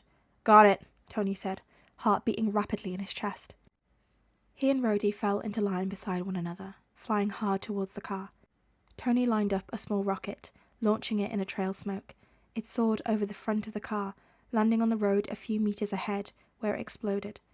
Tony watched as the black car slammed on the brakes, skidding in a trail of smoke that poured out from the wheels. It caused a chain effect, every car behind screeching to a halt beside them. To his surprise, the boot opened quickly, flying off its hinges at the force. A string of web flew out, catching Tony's suit, and he nearly jerked off course at the force. He quickly gained control as Peter came flying out of the trunk, supporting a screaming Flash in his arms. Peter, tree! Tony shouted. Peter heard, dropping the web attached to Tony before shooting one across the road to the closest tree, before he was swinging out of the way and onto the side of the road where he disappeared from Tony's view. Tony, she's trying to run, Rhodey warned. Gunshots rang out as Harper fired bullets towards them, but it was nothing against his suit. They bounced harmlessly off their suits, and in an instant Tony was blasting Harper with a low-level pulse of energy, rage burning in his eyes now that Peter was safely out of the way. Harper couldn't help the scream that tore from her lips as she went flying through the air before landing hardly on the ground, rolling with the impact. The impact knocked the wind out of her, and she gasped for breath, trying to orientate herself. She could feel that her skin was torn, but the grip on the gun hadn't loosened in the toss. She raised her gun, knuckles bloodied, but it was not easily out of her hand, and she lifted her head to find the hard glare of Iron Man's mask. One more move and you're toast. Tony's stark voice rang out hard and cold, gauntlet strained on her face. Harper chuckled, sinking down to the ground. She hadn't expected to get as far as she did, but she was surprised that she had. It didn't matter how far she made it, though. She still did what she intended to do. Go ahead. Harper let her head hit the ground, grinning up at the sun. Your son'll die either way. The gauntlet glowed threateningly. What did you say? Harper flashed him a feral grin. You killed mine, I killed yours. Hey, help! Somebody help! I've got her, Rhodey said, taking over Tony's position. Go. Harper laughed to herself, a tear running out the corner of her eye. Tony blasted off to the air in the direction of Flash's frantic calls. He found them on the side of the road, Flash leaning over his son's unconscious form, bloody hands pressed over the kid's shoulder. He landed on the ground hard, bending down to one knee and threatening to vomit up his heart. Peter looked too pale, skin sweaty and askew, lips turning almost white. His chest wasn't rising as often as it should be, and his legs were jerking irregularly in not a good way. "She shot him!" Flash cried, face pale, tears rolling down his cheeks. "He passed out and I can't wake him up." "I got him," Tony said, pushing Flash out of the way and scooping Peter into his arms. "The Avengers are coming. Wait for them. Understand?" Flash nodded frantically. "Friday, scan him," Tony said as he blasted into the sky. "Bullet wound in the shoulder," Friday answered promptly. "Sir, it doesn't appear to be healing like his other wounds." "Bruce, you there?" Tony shouted, cradling Peter in his arms tightly as he sped back towards the tower. "Here," Bruce said. "Call Helen Cho and get her ass to the tower," Tony said. "Get that medbay set up pronto, we're coming in hot." "Got it," Bruce said. "Friday is already sending through Peter's vitals." "You're going to work on him until Cho gets there," Tony said. "Got it," Bruce said. "Tony?" Pepper's voice came over his comm wobbly. "She shot him?" "He's going to be fine," Tony assured her, swallowing and hoping he wasn't lying. "He's going to be fine." Rhodey didn't take his eyes off Harper, nor did his charged gauntlet as 2 cars rolled up to the scene. Clint, Natasha and Steve climbed out of the car and strolled purposely over to him, faces set in a grim line. "Flash is over there," Rhodey pointed in the direction of the trees on the side of the road. "Someone go and check on him." "Got it," Clint said, and jogged away. "Agent Harper," Steve said, voice cold and gaze hard. "Captain," Harper drawled, hand now cuffed behind her back, her face pressed against the road. "I'm going to ask you one more time," Rhodey growled. "What did you do to my nephew?" "I shot him," Harper shrugged, as she sat cross-legged on the ground, skin torn from being thrown. "What was on the bullet?" Rhodey growled. Harper smirked, and Rhodey bought his other gauntlet, listening to the charger go off. "What did you do to my nephew?" "Rhodey," Steve's voice commanded. "Stand down." Rhodey narrowed his eyes, but didn't lower his hands. "Don't worry, Rhodey," Natasha said, stepping forward with a knife in her hand. "I'll have her singing in no time." For the first time, Rhodey saw a brief flicker of fear in the woman's face. Harper's eyes tracked as Natasha stalked forward like a lion hunting its prey. "Natasha," Steve warned lowly, "we take her back to the tower." "Where Peter could die before he gets the care he needs?" Natasha asked, eyes never leaving Harper's. "You and I both know if Peter dies, nobody will be finding Harper's body." "I'm not afraid to die," Harper glared. "Who said anything about dying?" Natasha cocked her head to the side. Harper glared and said nothing. Rhodey watched her flinch as Natasha ran her knife over Harper's jaw. "Go ahead. I'm not talking," Harper spat. "I believe you," Natasha said. "But everyone has a breaking point, and I'm eager to find yours." Rhodey didn't blink as the first line of blood appeared on Harper's jaw and dribbled down her neck. Tony landed on the tower's balcony with a thump, the door immediately being thrown open. His face mask snapped back as he strode as fast as he could towards the door, where Bruce was already waiting with a gurney. "His pulse is really weak," Tony said, gently laying his son down on the gurney. His heart was racing in his chest as he saw the lifeless movement of his son, face even paler than before. Bruce was already moving, wheeling Peter towards the elevator. "Got it. Get out of that suit and meet me in the med bay." Tony desperately wanted to follow, but he knew that Bruce was right. With a growl of frustration, he stepped back out onto the platform and let Friday disengage the suit around him, sending it back to his lab. As soon as he was free, he was sprinting into the tower, running straight towards medbay. Pepper was already there, eyes rimmed red and hiccuping as she tried to suppress her sobs. As soon as she saw Tony, she was racing to him and throwing her arms around his neck and sobbing into it. "I got you." Tony clutched her tightly, burying a hand in her hair as she cradled him close. "Our baby," Pepper sobbed into his neck, clinging to him tightly. Tony held her shaking body tightly, feeling his own tears well up in his eyes and slip down his cheeks. He buried his face into Pepper's hair, needing a moment to collect himself. He could not lose his son. Not now. Not after everything he and Pepper had been through. "He's going to be okay," Tony said, pulling back and cupping Pepper's face in his hands. He kissed the tip of her nose, then forehead as she tried valiantly to stop crying. "Bruce has got him now. He's going to be fine." He wasn't sure who he was trying to convince more, himself or Pepper. "She shot our baby," Pepper snarled, sniffing loudly. "I'll kill her." Only if I can help, Tony said. He pressed another kiss to Pepper's forehead and hugged her tightly again. Boss, Helen Cho is here, Friday said. I've already given her access, and I'm bringing her to the med bay now. Good job, sweetheart, Tony croaked out. Let Bruce know. The AI didn't respond, and a few minutes later, Helen was hurrying out of the elevator, her long dark hair tied back into a tight bun. Where is he? Cho demanded. Through there, Pepper sniffled, pointing to a set of clear doors. Bruce was visible inside, moving around calmly but quickly. Both of you, stay here, Cho said, brushing past them and disappearing inside. Both Pepper and Tony knew better than to get in Cho's way, but it didn't stop them from drifting to the glass walls to watch her work on their son. Steve clenched his jaw at the scream Harper let out. He had his back turned, unable to watch the spy torture the woman. Instead, he kept his eyes on the cars that were starting to pile up. Police and ambulances were already on their way. They needed to move Harper before they arrived. I poisoned the bullet, Harper gasped, and Steve whipped around. Harper's face was bloodied, and her front teeth were missing.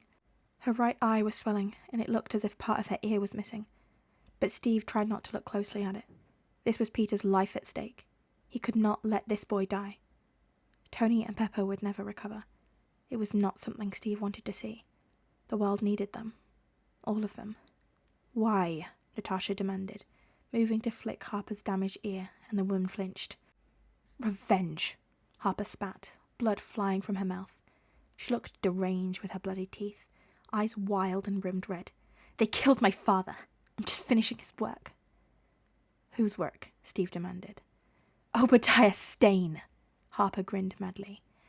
I'm his illegitimate daughter. The Starks ruined him, took everything that was rightly his. So Obadiah took what mattered most to them. Her eyes grew hard, and she spat a mouthful of blood at their feet. They killed him, and so I killed their son. No, you didn't, Rhodey said, and pulled back his fist and punched Harper across the temple. She hit the ground hard, knocked out cold. Bitch touched my nephew. Call Tony, Steve said. They need to know about the poison. On it, Rhodey nodded, face mask snapping back into place.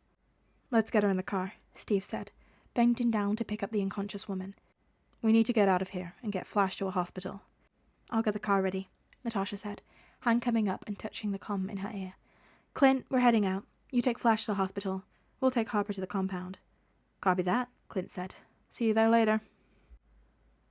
Tony's phone rang, jolting him from his spiraling thoughts as he stared at Bruce and Cho and the unmoving body of his son. Rhodey's name flashed on screen, and he quickly answered it. Platypus, Tony answered, unable to tear his gaze away from Peter. Harper poisoned the bullet. Rhodey forewent any formalities. Fuck, Tony swore, releasing Pepper to storm into the medbay. Tony, you can't be in here, Bruce said, glancing at Cho, who was holding a clamp in one hand and was digging around in his son's shoulder with a pair of tweezers before going to Tony, halting any further movements towards Peter. The bullets have been poisoned, Tony said breathlessly, stomach churning at the sight. Explains why he isn't healing, Bruce said.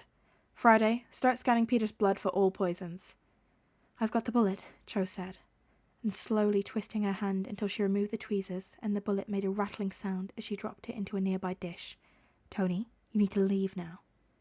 Tony slowly backed up as Bruce's gentle but firm nudge, heart breaking as he rejoined Pepper. She took the phone from Tony's limp hand, putting it on speaker. Rhodey, did you get her? Pepper said. Got her, Pep, Rhodey said. Steve and Nat are taking her to the compound for more questioning. Well, they will when she wakes up.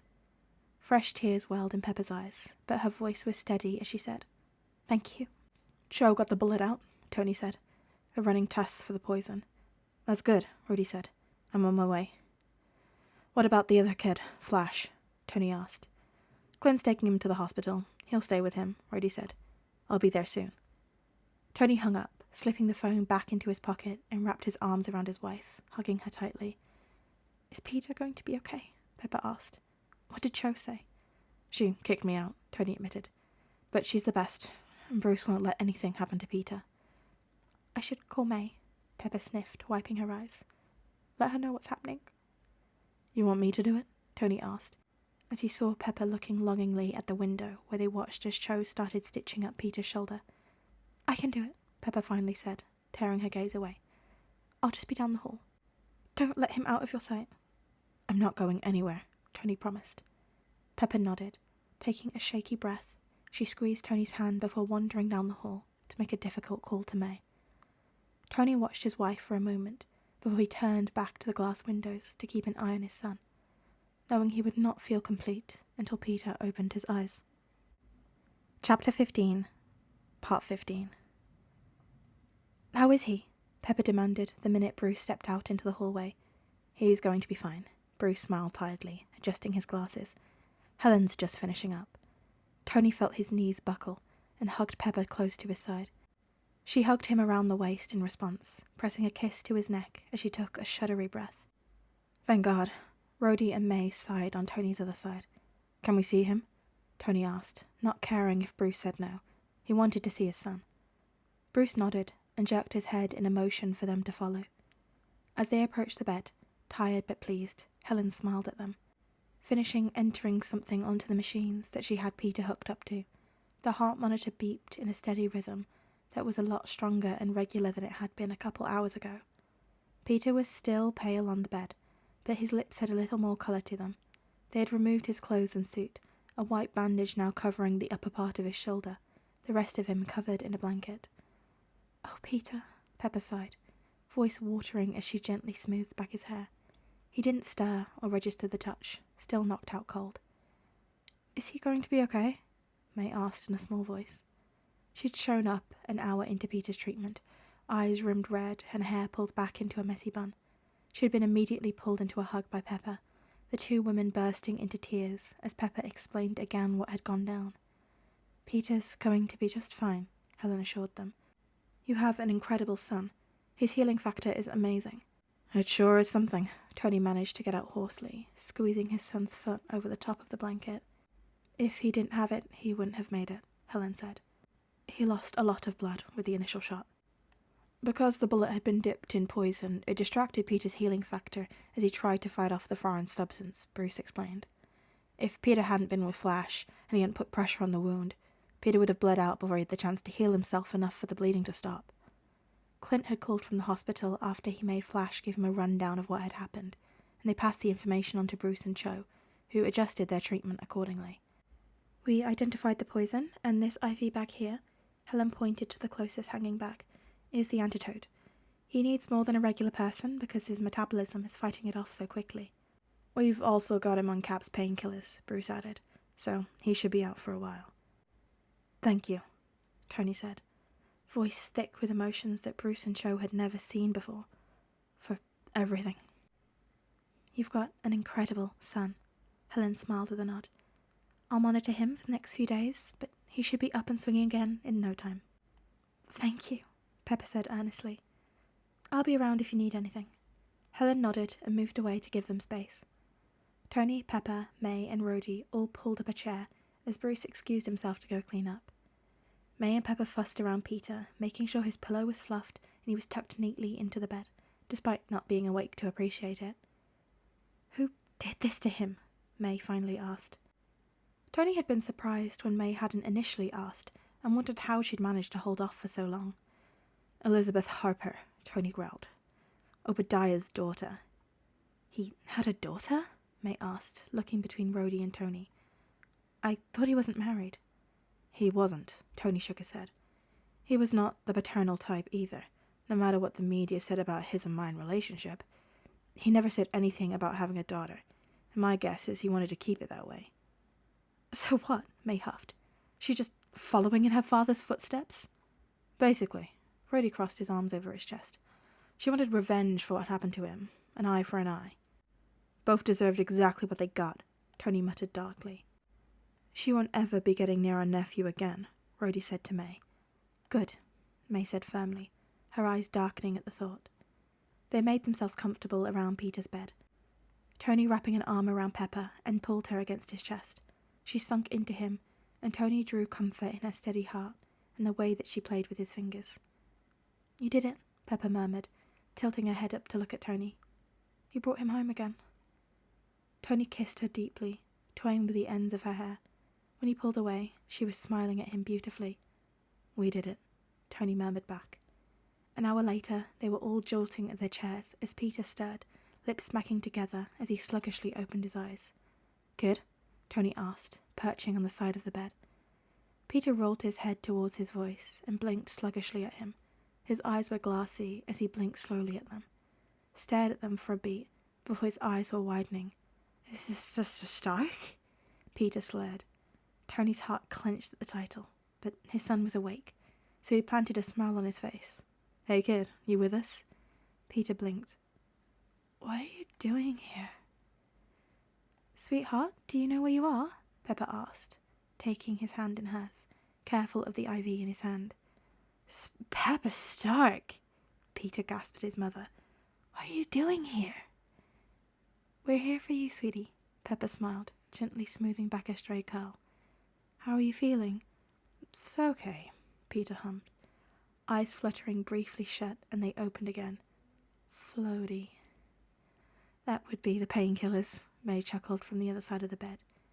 Peter rolled his head to stare at his aunt for a moment before his eyes were widening once again. "Aunt May?" "Hey," she smiled. "Starks are here." Peter grinned loopily. "Did you see?" "Yeah, I can see that." May grinned at Tony and Pepper, who were looking at Peter fondly. "May," Peter said, his voice growing serious. "May, you can't give him the date loaf. It's not good."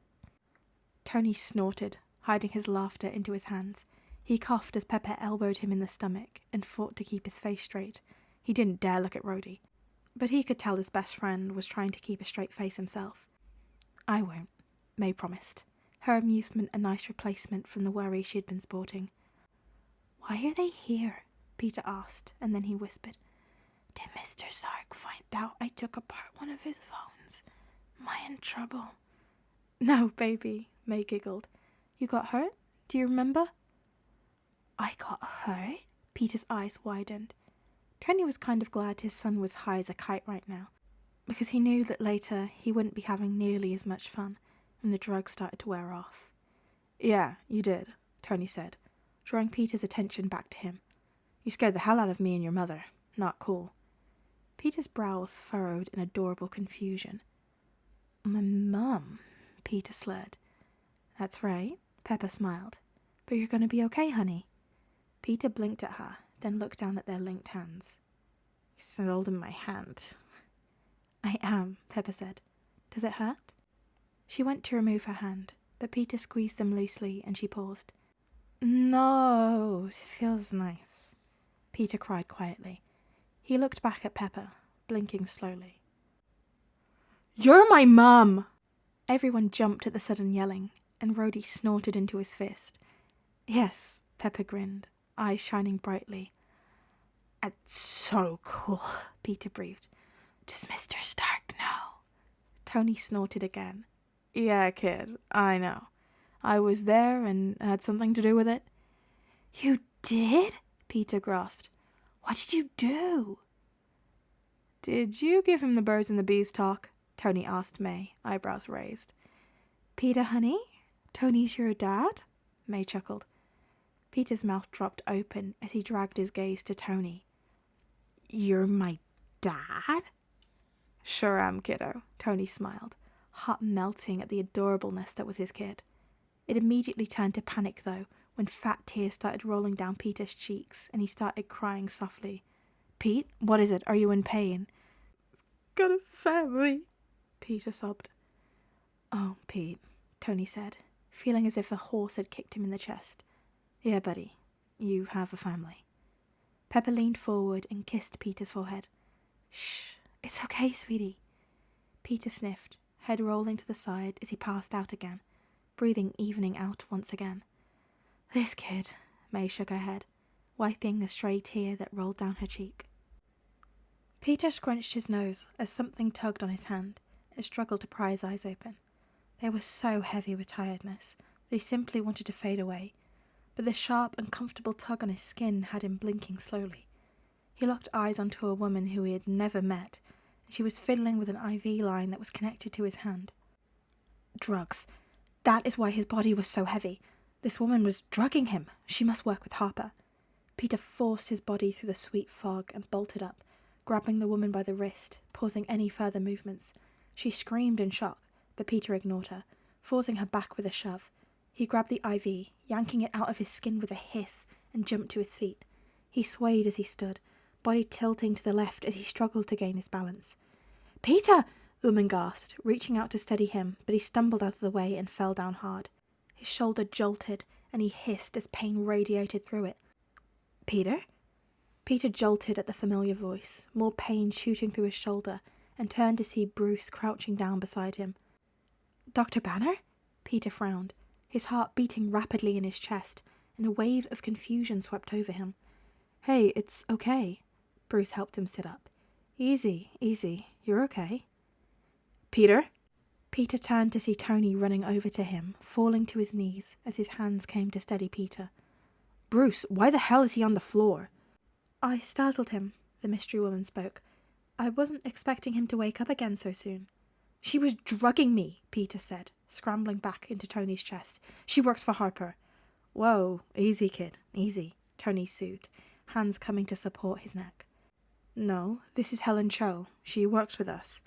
Peter stopped backing into Tony's chest, slumping and panting hard. "What?" "Hi, Peter," Helen smiled, not looking the least bit offended that he'd just accused her of drugging him. "I'm so sorry I startled you. I'm Helen. I'm a doctor." "She's one of the best. She helped heal you," Tony said, his voice a soothing rumble that vibrated against Peter's back. She's not with Harper?" Peter asked. "No, kiddo. She's one of the good guys," Tony promised. The fight left Peter's body, and exhaustion took over as he sunk into Tony's embrace. "All right, let's get you up," Tony grunted. With the help of Bruce, they got Peter back onto his feet and back into the bed. Peter slumped against the pillow, leaning into the hand that smoothed the back of his hair. His eyes dropped, but he forced himself to keep awake, confusion still clouding his mind. "Sorry," Peter said. "Hey, no apologies," Tony said, dropping a kiss to the top of Peter's head. "You were scared, and just followed your instincts." Peter nodded, but guilt was starting to churn in his stomach.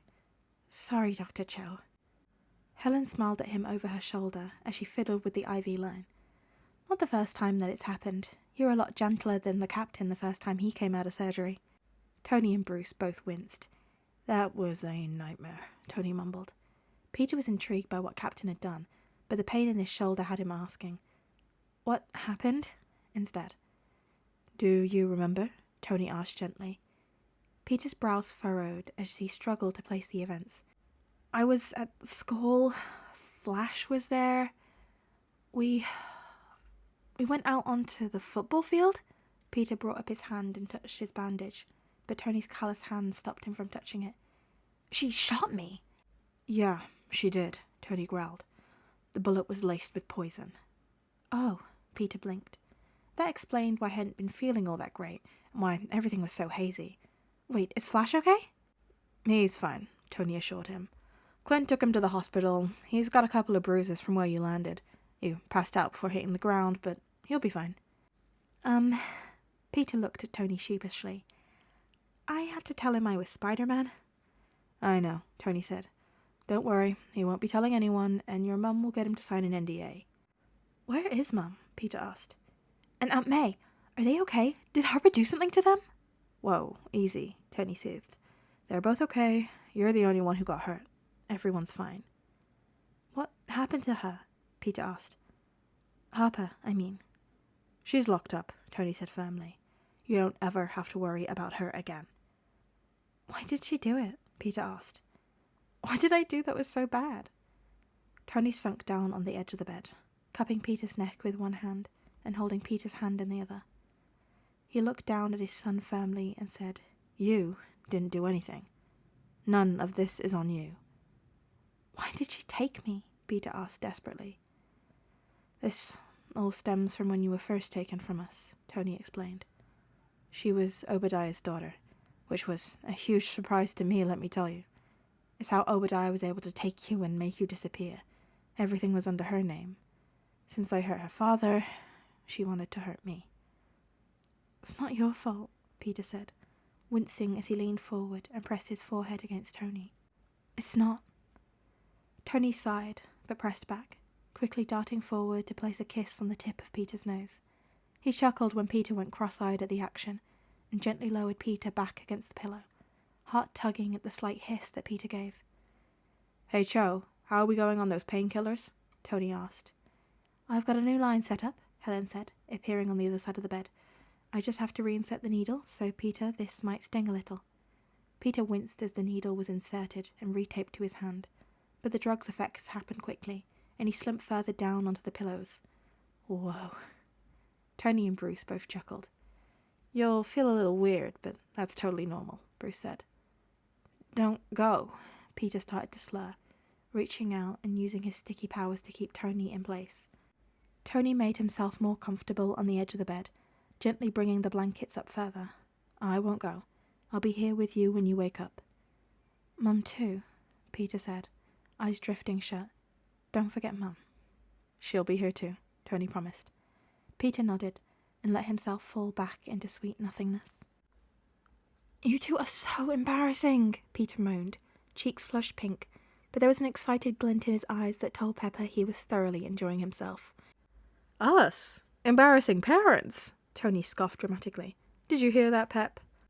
"Sure did," Pepper smirked, reaching out to wipe Peter's cheek at the imaginary dirt on his face. "You couldn't possibly be talking about us, though." Peter squawked, slapping her hand away. "Mama!" Peter had been able to leave the med bay within 24 hours of him being shot.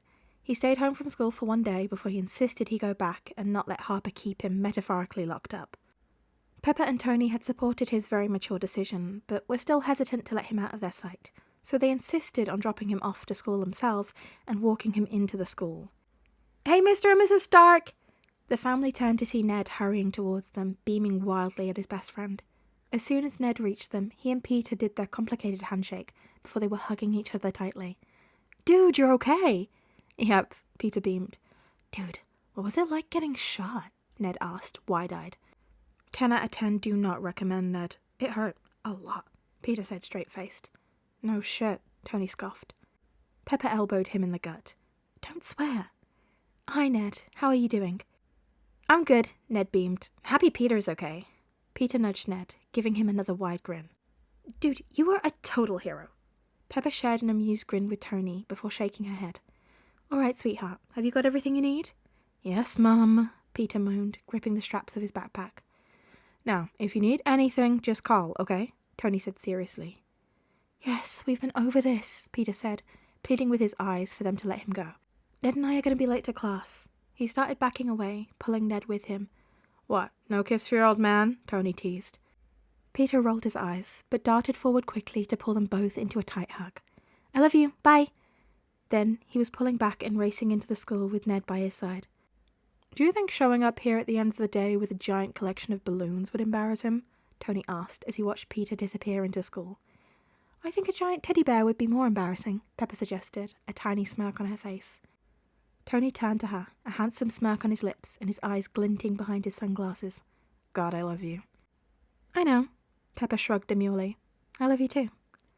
Tony took her hand and they started walking back to the car, ignoring the stare from the students and the other parents that were milling around the front of the school. She gave her husband a wink as he opened the car door for her, and she slid into the passenger seat. A moment later, Tony was behind the wheel and pulling into traffic. "One day I'll get Nat to pick up Peter," Tony grinned. "That kid will die." Pepper laughed and placed a hand on Tony's knee, smirking as his leg tensed and his fingers gripped the steering wheel tighter. "This is a good look on you." "What, being conniving?" Tony asked. "Being a dad," Pepper smiled softly. "Well," Tony shifted in his seat, "you heard Peter. He's got a family. He's got us, and with family comes embarrassing parents, which apparently we are." He cleared his throat, keeping his gaze firmly on the road. "This is good." "Yeah, it is," Pepper agreed. "I love you." Tony glanced at her, expression softening. "Love you too." "Hey, losers." MJ nodded at them, joining them at Peter's locker. "Hey, MJ," Peter grinned. "You look happy for someone who got shot not long ago," MJ remarked. Peter shrugged, no longer feeling any pain from the bullet wound. It healed up pretty nicely, not even leaving a scar, much to his disappointment. "I feel good." "Hey, what happened with the lady?" Ned asked, keeping his voice low. "Is she in jail now?" Peter nodded. "Yeah, but not like regular prison. Actually, they wouldn't tell me where they sent her, but apparently she's never getting out again. I'm glad you're okay, MJ said, punching Peter in the arm. Don't scare us again. Peter rubbed his arm, a light flush across his cheeks. I won't. Good, MJ nodded. Are you two having a moment right now? Ned asked, smirking. I can go. MJ rolled her eyes, and Peter groaned. Ned! Stark! Peter turned at his name and saw Flash walking over to him. He looked much better than the last time Peter had seen him. Clothes pristine, hair gelled down. Flash? Peter grinned. How are you? Flash shrugged. I'm okay. He looked at Peter's shoulder and blinked. Are you? I'm fine, Peter nodded. Thank you for helping me. You, saved my life. Flash blinked and nodded, finally tearing his gaze away from Peter's shoulder. Glad you didn't die. Is this happening right now? Ned whispered. We need to work on our project during lunch, Flash said, since we missed a couple of classes. Peter nodded. Sure. Meet me in the library after you've eaten, Flash said. With one last look at Peter's shoulder, Flash turned and walked away. All three of them stared at his retreating form until he disappeared into the crowd. This has been a very surreal year for me, Peter said. We aren't even halfway through it yet. I mean, it can't get any worse, Ned said. No, Peter agreed, a smile coming to his face at the thought of what he'd gained. Yes, it had been difficult to start off with, but he had a family now. Parents who wanted to embarrass him in front of the school, an aunt who loved and supported him, a kick-ass uncle who would totally help him prank his dad, and a group of superheroes who would do anything for him. He was Peter Stark now, and he wouldn't trade that for anything. The end. Hey there guys, gals, and non-binary pals. It's Eleanor, and I hope you're having a lovely day today. So it's been a while. By a while, I mean like 10, 11 months. Yeah. Not like a quick little break. But, you know, it was a good time. I've had a nice break. For anyone who missed my last video or community post, I took a break because I had a baby who is amazing, and it's been incredible being a mum. Difficult to record audio though. Babies and audio recording, not super cooperative, I would say. But I wanted to come back and give you a bit of a treat for your long wait, and to thank you for being really patient with me and this series. So I thought, you know what, I'll just finish it all and upload it all at once for you so you can hear the whole thing.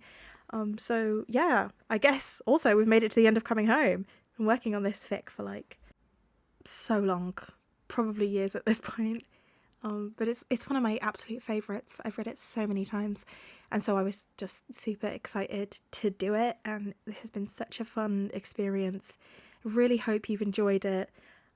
Please talk to me about it, because I love talking about this fic so much. We have so much to cover now in these like last few chapters. Like, it's just stuff on stuff on stuff on stuff is happening, and it's just like super exciting. This fic is my weakness, and I'm happy to be able to just now be able to listen to the whole thing in full, which is really exciting. And I've been slowly kind of going through and trying to get these last chapters done to upload all at once. So I've been like working on this little by little since like February of these, like, for this video. So I'm so happy to finally have it done. Very proud. And I really, really hope you guys liked it. I'm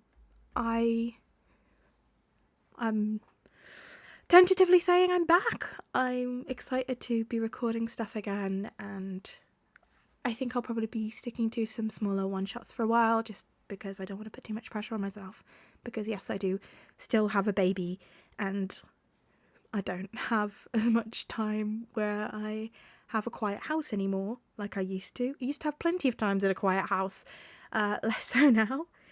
So hopefully I will get to do more stuff and to post more and enjoy a lot more recording, because I've really missed it. It's so much fun, and I love getting to share stories and talk to you guys about my favourite fics. Please let me know how you guys are doing, like what's been going on with you for the last almost year now. What have you been up to? Did you have a baby? Probably not, but if you did, I would love to hear that. Please let me know in the comments below. Let me know what you thought about the fic, what your favourite of the chapters were, what your favourite part of the whole story was. I just love it. And you know, you can like the video if you liked it, and subscribe if you want to be notified whenever I make a new video. Which might be, you know, soon. You never know. I'm making a comeback. I'm trying to.